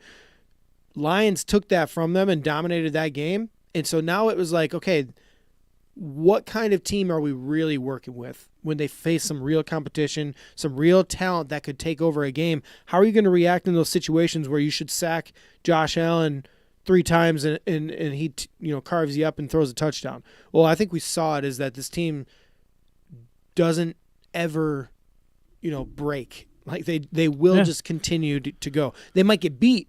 They might get touchdowns scored against them, but they always come back for more. And it seems like Jared Goff, as long as Amon-Ra St. Brown is healthy, they can get past a lot of those third down conversions. He's like a magician in those scenarios. And with Swift coming back healthier and healthier, more of the team coming along. They didn't have either one of their guards, in this game. That came into play a lot early on. If Jonah Jackson was healthy in the game, that might have been a different first half. Did he play? Because I feel like I heard that he didn't play, and I don't remember seeing him, but then when I was looking through like the play chart and stuff, I saw a penalty on him, so I don't know if that was like a mistake. I didn't think he played. Probably forgot to tuck his jersey in. I didn't see. I don't remember seeing like I thought he was out. I thought he was too. I thought they announced that, and then when I saw that he got a penalty, I was like, did I miss something? Because I don't notice when I'm sitting watching the game. Like he was out. I don't. He think was out. Yeah, Okay, all right. So it was probably a mistake. Played. Okay, but yeah, I mean, with the 2 guards out, I think that was the most surprising thing was the fact that they did it differently. It felt like they did it through the air more than they did on the ground. Did you feel that way? I mean, what did I say Williams had? He only had 66 yards on 18 carries. But the 18 carries, like you're used to seeing 24 carries, 25 carries, and then Swift with only 5. So it was just like, it seemed like they were aggressive through the air, and they were moving the ball pretty well against, look, this is going to be a Super Bowl team. This team is the Super Bowl favorite right now for betting odds, for reasons. And you played really good. Yeah, they might have been missing some players too. Obviously, their ends once Von Miller went down was a big deal. But yeah, but we were too. We were missing. Right? Yeah, and it just felt. I don't want to say the Lions are better than the Bills. I'm not going to say that, and I think that would be stupid to say. On Thanksgiving, it looked like the Lions were the better team, in my opinion. Without the flashiness of the great quarterback that Josh Allen is. You know what I mean? He's the only reason I think the Bills were in that game. I think the Lions, what is clear to me is that they're not going into any of these games thinking that they're inferior. Yeah. So to me, it looked like they are taking their one-on-one matchup seriously. They're disciplined on the offensive line. They allow Jared Goff some time to work within the offense and the backs to do their thing. And then on top of that, on the back end with Jeff Okudah out in the secondary, he should have been able to play. Like everybody kind of just it was just a rules thing where he was probably healthy enough to play, but he had to sit out because of the concussion protocol. So that didn't make them lose the game. Like they didn't lose their identity or they didn't change. They might have changed their game plan, but they still executed it to a T, really, to limit this team as much as possible. Real quick side note. If you're going to have Thursday night football, if you're going to have Thursday games every single week, you need to have players have the ability to prove that they don't have a concussion between Sunday and Thursday if they're going to play. You need to change your protocol that's not always going to be a hinder for the person that plays on that Thursday. I think it's a stupid rule. Did Tua get away with that? He's got away with murder. I thought he did. Didn't he get hurt against the Bills and then come back on a Thursday night game? Yeah, and I think you're right, I think that's the reason that's why they changed it, I believe. Yeah, they called it like a back injury or whatever that he had off the get-go. So that's unfortunate. And I don't know. The fact that Stephon Diggs was kind of shut down through 3 quarters. So he had I know he didn't have like a huge box score, but I feel like all of his catches came in the fourth quarter. 8 receptions for 77 yards. I think what was the big play was a 36-yard play. That was the majority of his yards. I agree. They kind of shut him down. If you would have had Okudah, it would have helped a ton. Isaiah McKenzie led the way with 6 receptions and 96 yards and a touchdown for the Bills receivers. Okudah was a massive piece in this. He's like their fourth option, I think, when it comes to their passing game. Right? Yeah, he just Diggs, basically became the Gabriel, and then Dawson Knox, their tight end. This is like their fourth guy. So it was basically just the hole that they knew was there. It just goes to show where their secondary was at, or I guess lack thereof. Yeah, and really the fumble by Jamal Williams was obviously a backbreaker in a crucial moment here, but I'm really proud of the way this team's playing.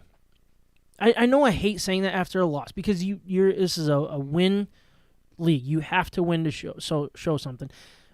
I think there were a lot of mistakes.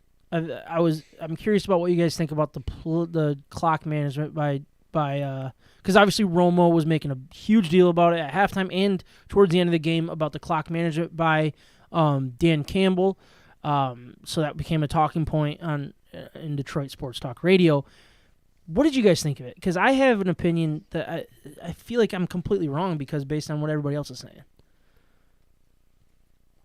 I was upset live in the moment, especially at the end of the game there. Yeah. Why not try to make a better play call to get that last first down? So you're mad about the play call, not the clock management? I'm more upset with that last play call and the execution, trying to throw the ball, trying to catch them off guard in a league where it's tough to do that against a team that's kind of already playing prevent defense. Yeah. Knowing that they have Josh Allen, worst case scenario, with a little bit of time on the clock, and look exactly what happened. Kind of predicted it as it was unfolding. Mm.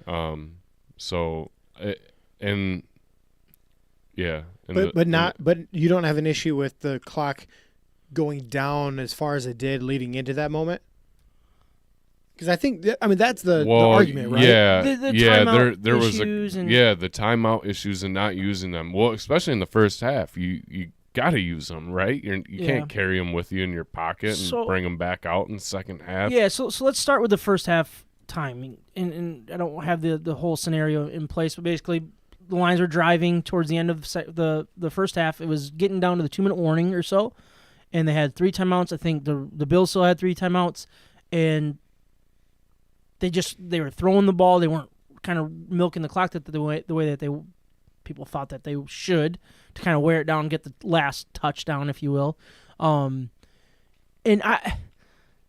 obviously Romo's losing his mind, saying this is terrible clock management. You should be calling timeout. You should be milking the clock. You should take this down to the 2-minute warning. I think that was his big thing, was taking it down to the 2-minute warning. That 2-minute warning was not good. I think that was the only issue, though, personally. I think that other than that, I think that was, 14 seconds, maybe? Well, it resulted in a lot more than that because of the extra play. That was kind of the point. Okay.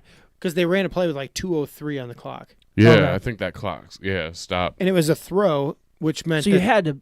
Yeah. You had a whole nother play to activate the 2-minute warning. Yep. So Lions ended up getting the touchdown.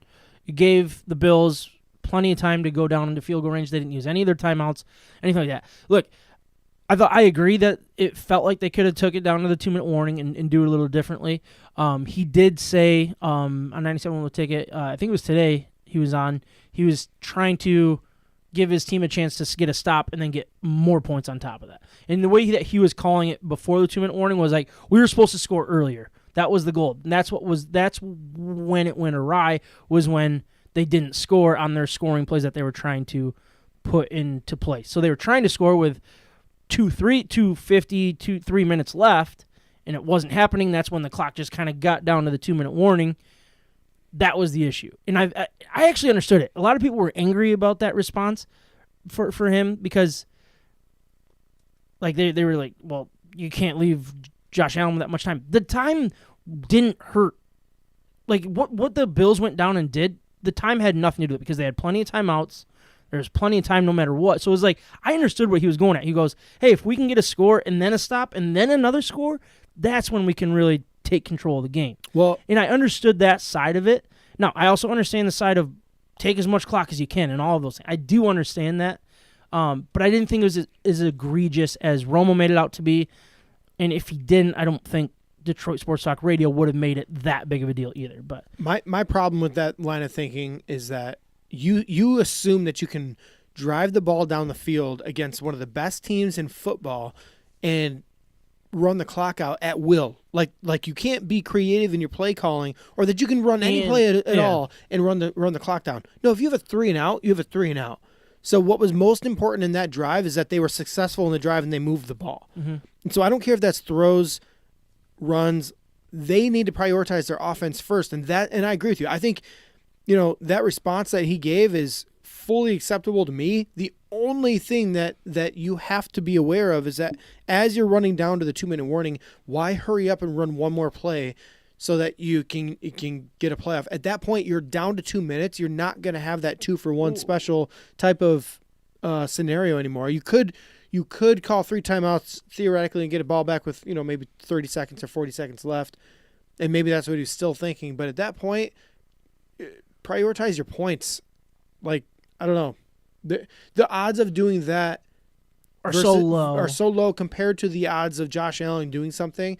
If your play calls get away from you and you're not scoring as early as you think, then you need to allow the clock to go down to 2 minutes, regroup, and then don't give them 2 free plays there without calling timeouts. Yeah, I definitely see both sides. I didn't think it was as big of a deal. But it's not. It's not as big of a deal. But then the second half, when it did it again, everybody's obviously going to pile on and be like, he mishandled the clock on end of both halves, and that's what cost this team. Some people are saying that this is a loss on Dan Campbell, and I just don't see it that way.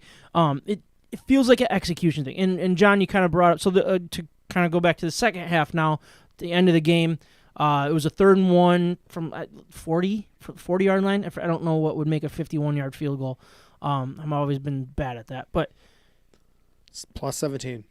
Oh, is that what it is? Yeah. All right, I'm not even going to try to do that simple math on the air. But anyways, 3rd and 1. John, you said that you were frustrated with the play call.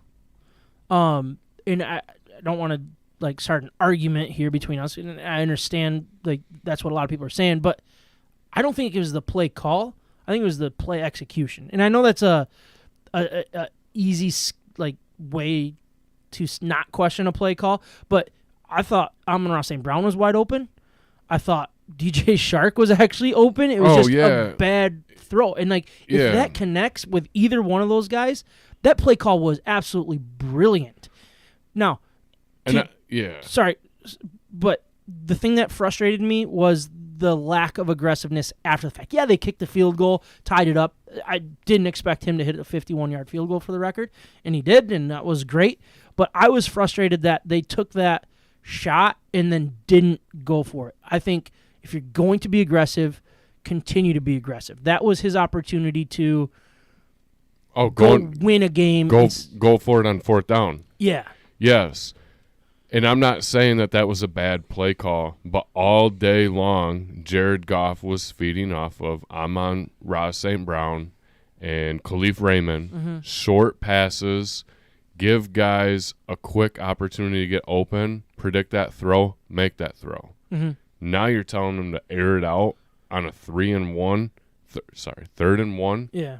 And you're throwing it to your, 3rd wide receiver? Downfield? That far? Yeah. And it was definitely a miscommunication between the two of them because I thought Chark had him beat. I think Goff didn't get his feet set, which is why he left it short, or he was doing a back shoulder throw. I couldn't tell. It looked like a bad throw to me. Kind of looked like he was throwing off his back foot a little bit too, not really stepping in and putting one in the spot where he could catch the ball. Exactly. So no, I'm not saying exactly like the play call, but again, the execution and maybe Jared Goff's call on the coverage. Throwing that ball as opposed to trying to get something short. And this is where Detroit's offense has always failed, is when they have a 3rd and medium to a 3rd and long and they throw it short of the 1st down. Yeah.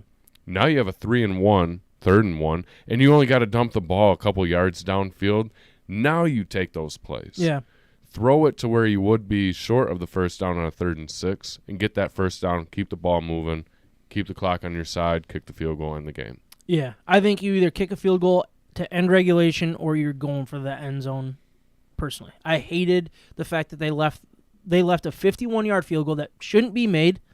in my opinion, when you have the kicking woes that that the Lions have had all season long. I know Bad that jelly. was his first miss, I think, Bad earlier jelly. in the year. But Bad jelly. yeah, Bad but jelly. like, I don't know. It just felt like it was an opportunity for his aggressiveness to pay off, and it felt like he didn't. I disagree try. though. What are you going to get by going for it on fourth down? Because you're only on the 35-yard line. You have major execution to still get a touchdown in that scenario to win the game. Yeah, but I don't want to leave a 51-yard field goal to tie the game. Yeah, either. but we have the benefit of seeing that he made it. So I don't. what is the problem with? I guess I'm not. saying, I'm not trying to use that though. I'm saying. Did you think he was going to make that field goal? No, I didn't think he had a chance in the Exactly. world. I thought they so were like gonna when go he for a was fourth. getting trotted out there, it was like, what are they doing? Yeah, right? but they obviously thought that they had at least a scenario, a chance of tying the game to go into overtime, and on top of that, they left enough time to, also that was a chunk play. So if he would have caught that ball, that would have been on the 15-10-yard line. if not a touchdown, the way that he had that guy turn around and like if you let him, Let's say yeah. he falls down as he's catching it, and it's like a 15-yard on the 15-yard line. Now you have 2 timeouts, so you can work the middle of the 28 field. seconds, I think it was. 28 seconds Yeah. left. Really 32 seconds left, I think, is what Is they that what ended it up was? putting back on the clock. 32 seconds left with 2 timeouts From at the the 15. 15-yard line. Yeah. Like now you have 4 downs to make something happen. Yeah, So- and if you get so to I fourth see it. down I there, get if it. you get to fourth down there, you kick the field goal. So it wasn't just about getting the first down, because if you just get the first down, you sell out everything to get the 1 yard or the 2 yards on that play. Now what? time you 30 lose a timeout. Yeah. you and now have you way have more 30, field goal. 35 yards to go. I So agree to completely. me, it's like, I don't know.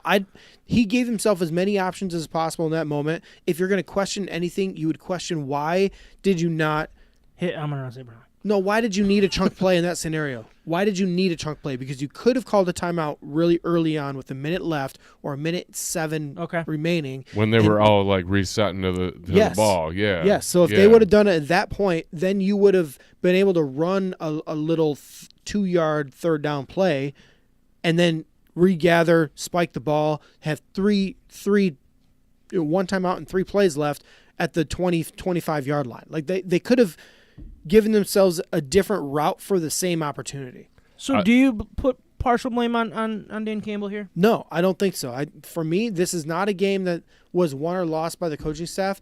The players on the field executed to tie the game up against an elite competition. And then what did they do? They left them 23 seconds. That's not that much. It's really not. 23 seconds. 5 years ago in the NFL, nobody would have assumed that was doable without a Hail Mary at the end. Well, everybody would kneel it and take it overtime. Yeah, they would.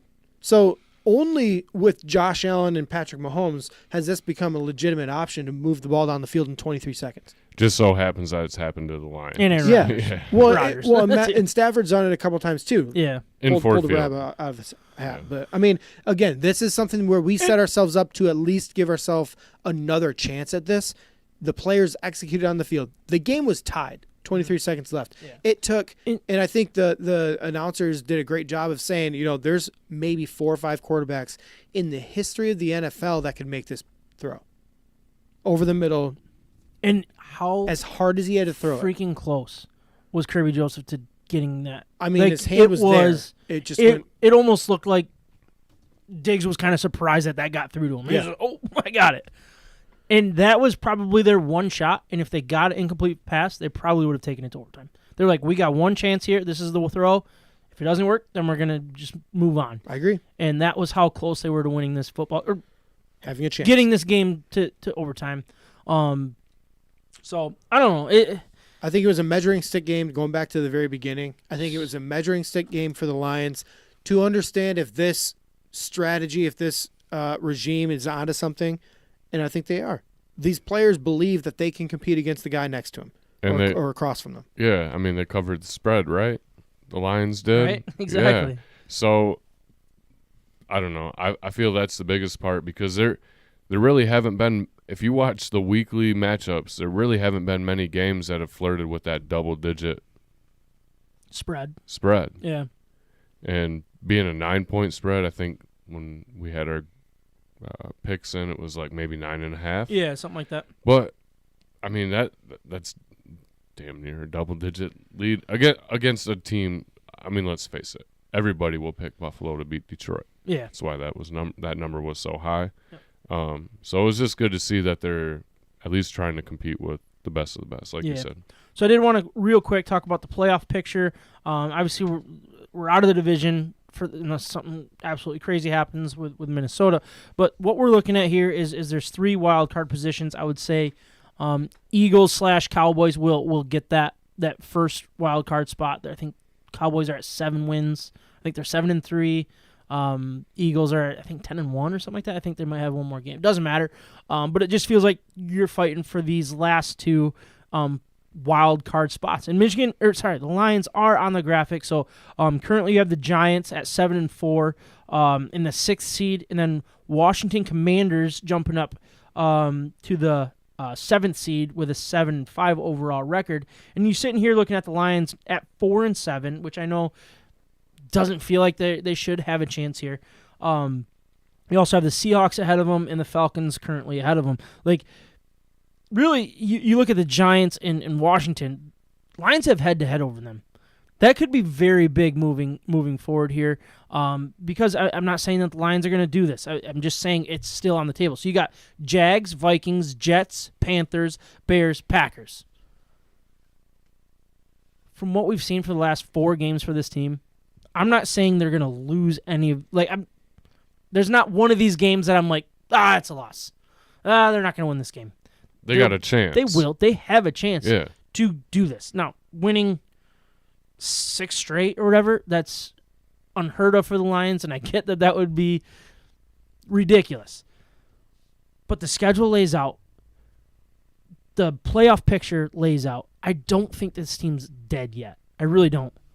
Now, I think they're 1 loss from away, basically, from this really falling out, and then I'm cheering for draft pick. Like, that's where I'm at. I'll give this team 1 more, but it's fun to keep an eye on it. And whether you think a 4-7 team should be in contention, I believe this 4-7 team actually could sneak in. Well, think of all of them, not all of, but some of those close losses that they've had in the season and where we really could be right now.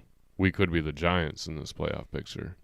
We could easily have 6 wins. Yeah, or Maybe we could be between them and the Commanders, and they wouldn't be in there either, and we'd have a legitimate, fair fight at the dog. But yeah, that's true. Yeah, we talk about that all the time with the Lions. Mm-hmm. I feel like that is, but I feel like the Lions get the wins that we got 3 weeks prior to Thanksgiving, we get at the end of the year, and it's just like, man, well, imagine those other couple games that we could have had. Yep. We got them a little bit earlier, so there's still a little bit of time left. Keeps you on the edge of your seat, but it's just like, once again, same old Lions. Think about those games that we could have won, should have won. Yeah, I mean, your back's against the wall here. You're going to have to basically win out to sniff it. But honestly, I'm not counting this team out yet. I'm not there. And thankfully, the Rams continue to suck. They just lost. That's huge. Kupp is out basically for the year. They haven't officially ruled it yet. Stafford, concussion protocol again. Hopefully he gets healthy. Don't want to wish a concussion on anybody. But then Allen Robinson's out too. Unless it improves your draft pick. Yeah. So I wouldn't mind. Look, I mean, get healthy. Gosh, what if their center had a this. concussion, They'd probably still have a dog in the fight. But I think we want their center to keep playing. But because did he say center? I don't know. But Matt Stafford's out with a concussion. Poor guy. Yeah. All right. Come back to Detroit where you play through those injuries. Come on, Matt. So, as we sit right here, overall, the Lions would have The second, right? the 2nd overall pick. Whoa, I didn't realize that. Second and like 9? Yeah, well, so Or 10. technically they're 30th, but with the Bears 31st, and then Texans 32nd. But they've played one more game than the Bears. Or sorry, the Bears have played one more game, so then that loss gives them a worse winning percentage, even though they're both sitting at 3 wins. 4 wins. 3 wins. Oh, yeah, with They the each have Rams. 3 wins. Yeah. Rams and Bears both have 3 wins. Also, the Broncos are in there with 3 wins as well. So, Well, they're not getting another one anytime soon. right. Man, they're bad. But like you look ahead at this. Sorry, I'm going to do this, but the Rams schedule here. You got the Seahawks. Hopefully, they get a win, even though we kind of want Seahawks to lose. Raiders, I think, I just don't see them winning another game. And then you got Broncos and Rams in a few weeks. That could be something that we're going to be watching very, very closely. Yeah, so, true. I don't know. Dude, Well, Houston Texans have the first overall, basically locked up yeah. at this point. And then what will they do? Take Bryce Young, right? Yeah, because and then they who got do we Davis get? Mills. Tim Anderson from Bama. I thought that was the goalie for the Boston Oh, Bruins or something. what's his real name? That's his name, isn't it? Tim Anderson? It's definitely Anderson, but that didn't. It didn't sound right. I thought you meant to say C.J. Stroud. No, I don't want a quarterback. Not this year, next year. We Is can it- get into that. it's I not think Tim it's Anderson. Tim Anderson. Tim I'm Anderson's the 99% Shortstop Tim from the Anderson. White Sox. I'm 99% it's Tim Anderson. We're going to look this up. This is good radio. Yeah, we gotta. It's not Tim Anderson, is it? No. Darren? Will Anderson. Will Anderson. Oh. Dang Will it. Anderson Jr. You say Tim Anderson like he's a shortstop from the White Sox? I'll take him too in Detroit. He's good, yeah. Let's get him out there. Drinking craft beer, having fun, and talking sports in the state of Michigan. You're listening to State of My Sports. I'm not going to do this like we normally do. Nobody really cares. Look, MSU went to Happy Valley and lost 35-16 as Penn State scored the first 14 points of the game and the last 14 points of the game. What was the over-under going into it? The over-under or the spread? What was the spread? Michigan State was minus 19? Was it 19? So it was like 17 right maybe? on. Somewhere around there. All right. But anyways, nobody cares. Honestly, nobody cares at all, and I get that. But MSU's turnovers really bit them in the butt. I feel like this game in a nutshell was their season. It was, not looking good. Oh, but we have some hope, and then it's just really bad again. And that's exactly what happened in this game. 18. They got to within a couple points. Oh, They got it to within one score, and then Good. completely dropped the ball, and it just the interception, and just like nobody. They're just not. They're just equipped not to a win good right team. now. They're Yeah. not a good team at all. And no, that finish they finish at what is it, 5-7? Is that correct? So that's not bowl eligible. But I did find that college football bowl projections, they have 79 eligible teams for the 82 spots that are available. So there will be 3 teams that are not currently bowl eligible that will get a bowl invite, and they basically, and I thought this was interesting at least to share, they base that off of the academic progress rate, which is the APR, which would put Rice, who has the highest, the best APR among teams that are 5-7, Oh, yeah, followed by Rice. UNLV, Michigan State, and Auburn. So you kind of have those 4 teams there fighting for that Whoa, Auburn. bowl eligibility Whoa. opportunity. I didn't realize Auburn wasn't bowl eligible. Isn't yet. that crazy? Yeah. So look, They're a better team than Michigan State. I agree with that. But I mean, like, I don't. Is there anything to talk about, or is it just basically Nope. we'll put a bow on this season when it's time? No, like I said, I didn't realize. I forgot they played. Yeah, I mean, I was in Alabama, so I did watch a little bit of it. But. So speaking of that, so in Alabama, this was hilarious. I went terrible reception there, so I had to go find a place to watch the Michigan game. Yeah, And so Ari and I went out to this like steakhouse. It was awful. It was like a buffet style. We just gritted through and just sat in through the first half, and then we found an Applebee's, and we went to Applebee's for the second half.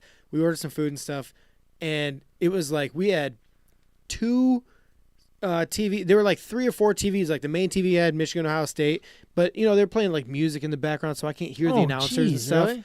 Yeah, well, at 3:00, right when the coverage starts for the Alabama Auburn game? it was like music off, game on. every TV in the whole place, probably 24 TVs. Well, 22 of them had the Alabama-Auburn game pregame on.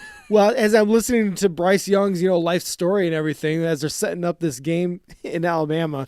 Meanwhile, Ari and I are watching one of the two small TVs that are playing this game, and we're like, cheering, and everybody in there just had a great time watching our reaction. That's awesome. Because they learned really quickly that we were Michigan fans, and they were all rooting against Ohio State, which Everybody also does. is a theme down there. They Is can't it? stand Ohio State. They were rooting for Michigan too, and they were all like, watching us, smiling, laughing, even clapping, as Donovan Edwards is breaking off an 85-yard run.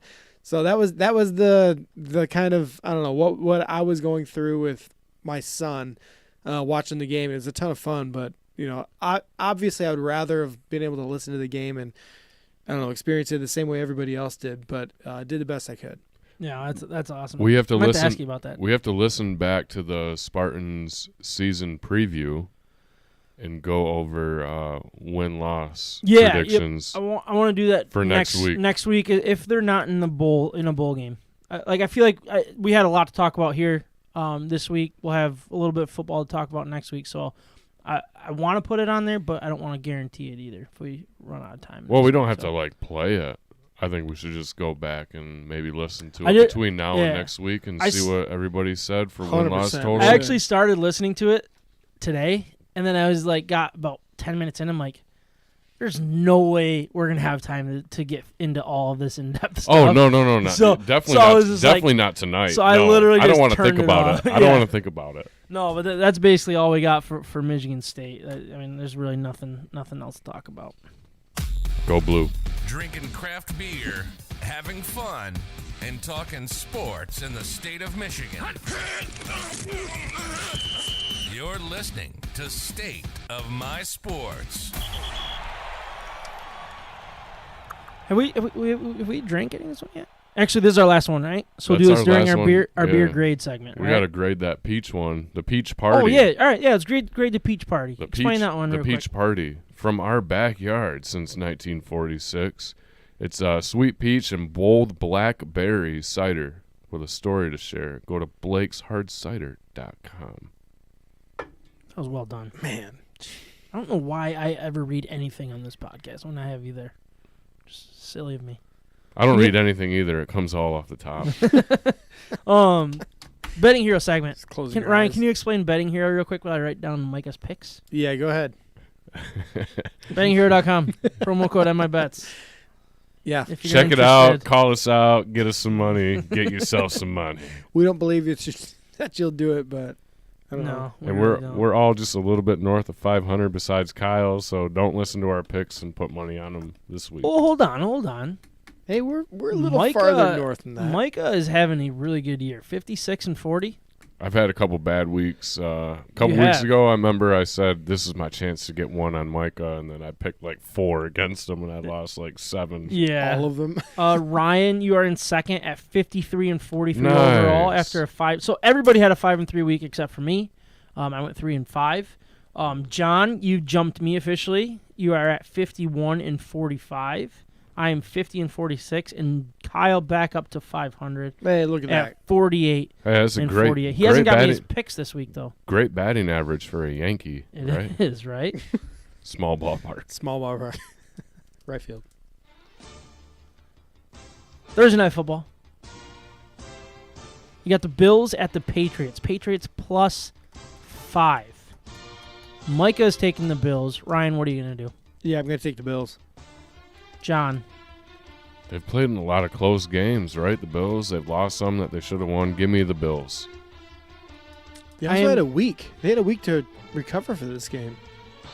Yeah, they did. Did the Patriots too, or no? Patriots played on Thursday as well. Okay, so Thursday night, though, so they lost a couple hours. Yeah, a couple little hour less difference. hour. On the field All right, first of all, I hate 5 for a home team. for a home team. That is that screams take the underdog. That screams take the home team. I just don't want to lose a game on you guys by going with one of my theories here, so I'm going to go Bills. All right, this is the order. I'm going to tell you guys Micah's pick. Then it's Ryan. Then it's John. Then it's me. I'm not gonna say it moving forward. So just so you know. First, second, third, fourth. Yeah, that's All fair. right. Got it. Next game, you got the Chiefs at the Bengals. Bengals home underdog +2. Mike is taking the Chiefs. Give me the Chiefs. Jamar Chase back this week? Yes. Yes. Is that Sunday night? No. Oh, day game. Give me the Bengals. I am taking the Chiefs. I don't know why. I'm doing the opposite of what I usually do, which is probably a good idea. Next one, we got Dolphins at the 49ers. 49ers, a 4-point favorite. Micah's taking the Dolphins. Taking the Dolphins.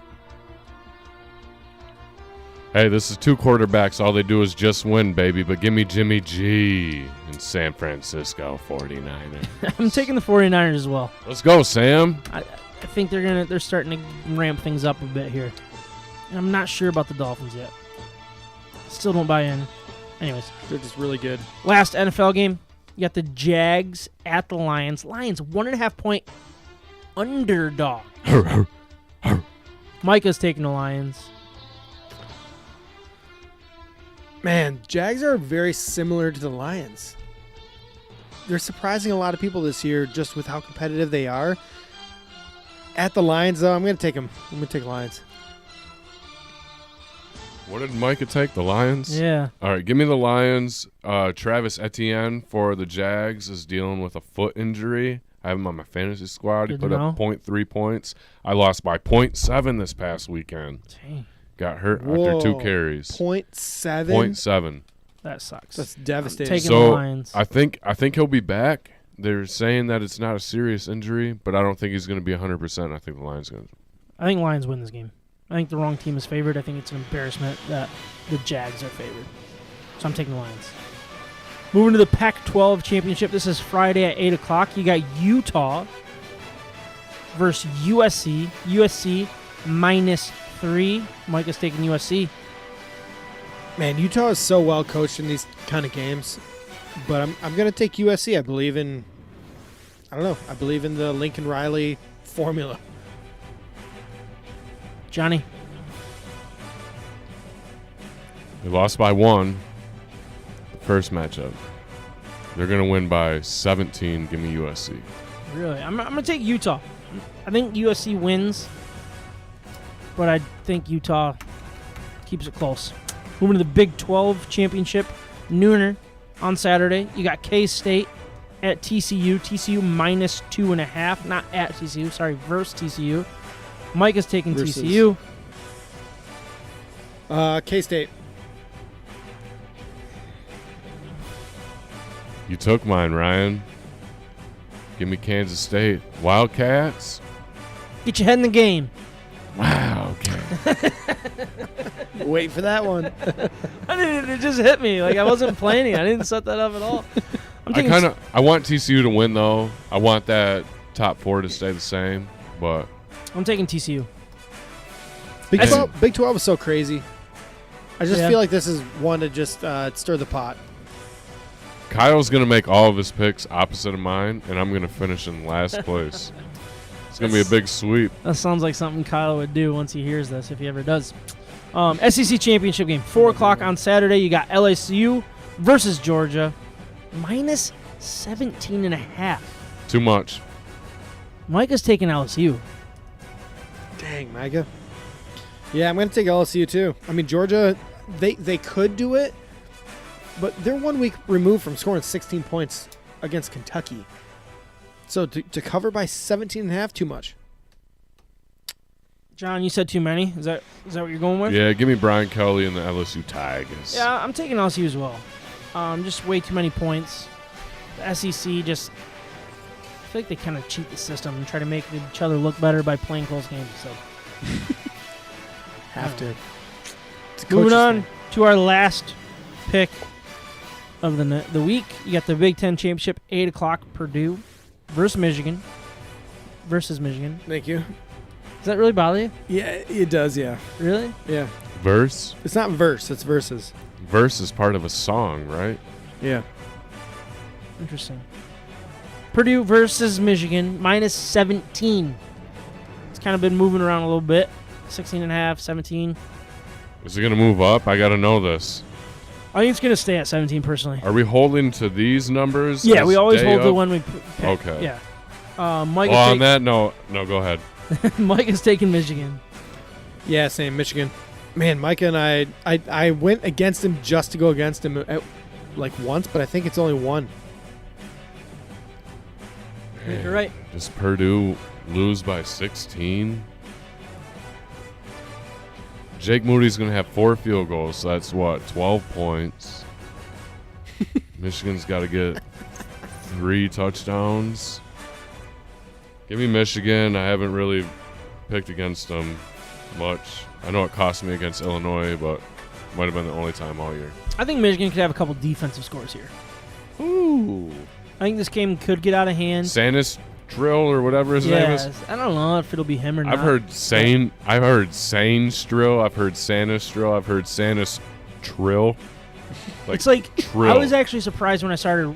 Like every time I check the spelling, it's spelled way different than I expect.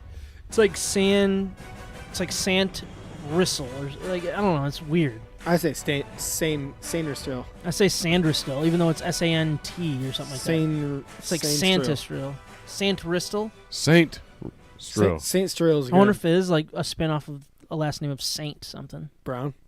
Maybe he's related to Saint Brown. Amah. Amon Ra. Did we grade the peach one yet? No. We didn't even grade the peach one? Yeah, we did. No, I didn't give a grade. Yeah, I didn't either. I wrote it down. I didn't say Let's it. quickly give our peach grade. Actually, Well, both of them. hold on. Let me just get into the. Let me just do a bump here. Can I do a bump? And the American apple. All right. All right. If it's craft beer in Michigan Are we even crack the sports, apple? we may not be the authority, but we love both like a fat kid loves cake. This is State of My Sports. What we just bumped to? Beer grades? Yeah, we're in beer grades now. Let me move that. There we go. Nice. For reminder, we have been sipping on this celebration mode pickup pour party pack, which is from Blake's Hard Cider Company, which is in where? Armada, Michigan. Armada, Michigan. Yeah. Um, GMC Armada. Ooh, I got a little story. Amanda. Like Amanda. From our backyard since 1946. Born on a third-generation farmstead, Blake's Hard Cider offers an adventurous exploration of fruit and fermentation.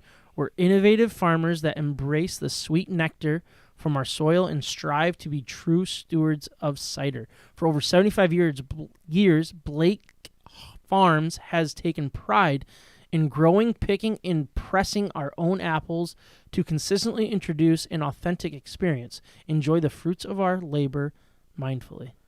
I feel like that was one of my best reads. That was ever. one of your best I reads. feel like you were. I thought it was hilarious that you just got done with your own spiel about you're never going to read again. I could feel how proud you were over my shoulder as I was reading that. Like, I just saw you guys kind of like glance at each other. I was like, oh, is this happening? Keep it going. Something's happening here. So we started with the 3 Grand Cherry, which is their Imperial Cherry and Orange. Then we had the 3 Mule de Pomme, which is a pomegranate mule.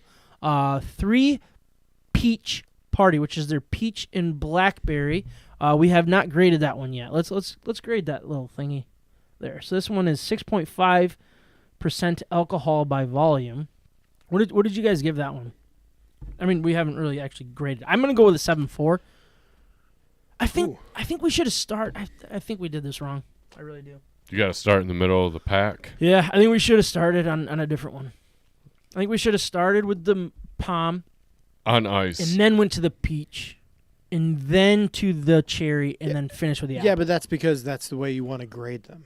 Yeah, I agree. I agree. I gave the peach a 7.9. 7.9? Yep. I went from good to okay to better, and then I'll save my last. I couldn't agree more. Right. And my last grade was 7.7, so I'll go an 8.0. So you like the peach better than the mule? The peach was better than the mule, but the cherry was... Man, the cherry was really good. I thought the cherry was really good, too. And actually, like, we're going to come up on the apple, but the comparison between the cherry and the apple is what I'm really interested in. And Yeah. it was too far apart. I really don't know. great start, great finish. Yeah. It's tough. All right, so then explain what the apple one is. Can you read that one a little bit? Yeah, I mean, it's an American Apple Imperial Hard Cider. It's an 8%. It's got a long description. I'm not going to get into the whole thing, but it's basically just a blend of apple variants. Varieties. Yeah, I just went with the variants from Michigan. And it offers just a balanced sweetness and contains no artificial flavors. So it seems like they're trying to go as like that. This is their classic, right? The American Apple, their classic blend. Yeah, and it's a hard apple cider. And it's really good. Pure apple. It was my favorite. Yeah, are Really, we gonna the give it a apple one's your grade? favorite? Yeah, it took the cake. Or I mean pie, right? Apple, cherry. Oh, Pie. I think you should go pie. Pie. Pie fits better. Thanksgiving. I went with an 8.4. Took Ooh. the clean sweep. A lot of high scores. They were all pretty good. I would have liked to try the Palm Mule or Mule de Palm on some On some ice. ice. Yeah, Yeah, I ice agree cold. with that. That one would be good. I think the peach one's a great one. Maybe that one to start, and then try the Palm. Either one off the get go, but finishing with the cherry and the apple is Yeah. What do they say? The apple on top. Is that what they say? No, they don't. Cherry on top? Well, what I think is interesting is the cherry had the sweetness that we all kind of commented about, and the apple is very familiar. Dry?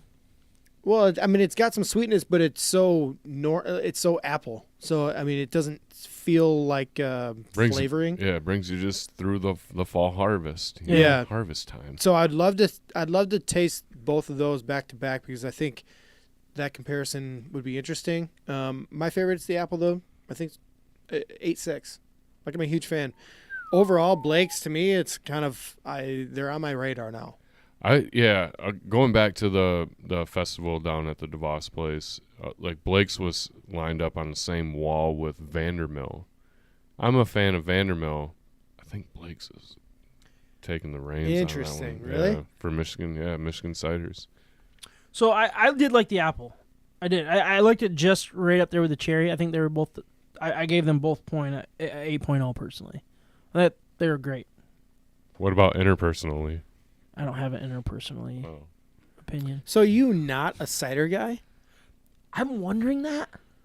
Are you just saying that to not be a cider guy? No. Would you prefer this over beer? No. Oh, you're asking Sam directly. Yeah. Taste wise, I think I would, honestly. I'm at the point where I'd rather have a cider than beer right now.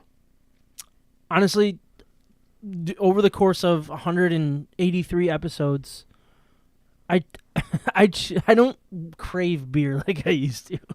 It's more work. No, like Too many IPAs. based on like the too many the, BVUs. like Yep. yeah. or And IBUs. when I drink beer, like I want a light beer. Absolutely. That's kind of what I've grown accustomed to craving and wanting. But shout out to anybody no. that wants to sponsor our Yeah, show for like, a if there's week any and craft- send us IPAs or double IPAs. Yeah, we'll but you drink need to them be anyways. a cider guy. No, I mean, yeah, just like I don't know, just sipping on something. I would choose something like that. Like this is something that I would be like, all right, I'm gonna go have a drink by myself. Where a beer is like, I'm not gonna go crack a beer and sit and watch a game by myself. That's just not something I do. But like a cider, I'd be like, oh yeah, I'll pour that. It's almost like wine. It's like, nobody's gonna judge me drinking a cider sitting here by myself. Where if you're drinking a beer, you're just like trash. You know what I mean? Like, have you ever seen like the like? Have you ever seen those like memes on Whoa, the this got all Instagram? judgy. Have you ever seen those like on the Instagram or something where it's like I'm something? a closet drinker too, Sam. Don't worry. Well, no, it's like You're it says, trash. what is something that you can do? Podcast is my AA meeting. Let's face it. That like if you're rich, it's classy. If you're poor, it's trashy. And it's like drinking in a tub by yourself or something like that, or drinking by yourself at night. Well, it's like, yeah, if you're sitting in a tub drinking red wine, it's classy. But if you're sipping on a beer, A 25-ounce bush like, latte. it's trashy. I don't know. It just kind of Because you know feels you're like having 4 more of them. like I could get away with just sipping on one of these and random night or something. I don't know. I don't know where I'm going. I just know that I can't drink too many ciders back to back. I got to mix something in there with them, or else I'm going to feel a little stomach sourness, when I go to bed that night. So It's not a good thing. No. That's why I stick to beer. That's Because what you're beer, trashy. That's what beer makes me. I am trashy. Walmart Wolverine. Yeah. Give me the Busch Lights. No, I'm gonna be interested to see how I feel tomorrow with all these sweetness of ciders and stuff. We'll see. It was a fun episode. I enjoyed it. Yeah. All right, so I'm gonna do a little breakdown here. Blake Cider, Blake Corum. Let's go. Whoa. Let's go. Another. Wow. Never mind. I'm not gonna talk about that. All right. So the cherry, their average our average grade was at 8.1. The mule got a 7.6 average. The peach got a 7.7 average, and the apple got an 8.3 average, which gives the pack grade a 7.925. Pac-12. Oh, Is it a 12 geez, pack? You're just relating to everything to sports. So Dang. I don't know if that's good compared to other pack scores. I don't know, but No clue.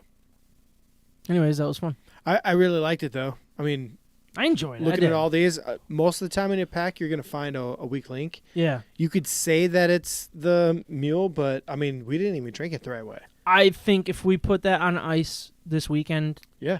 watching the game or Yeah. something, I don't think there's a weak link in the bunch. So I agree. Good I would pack. I would recommend all of these. It's a If good you're pack. feeling a cider, I think it's a great way to go.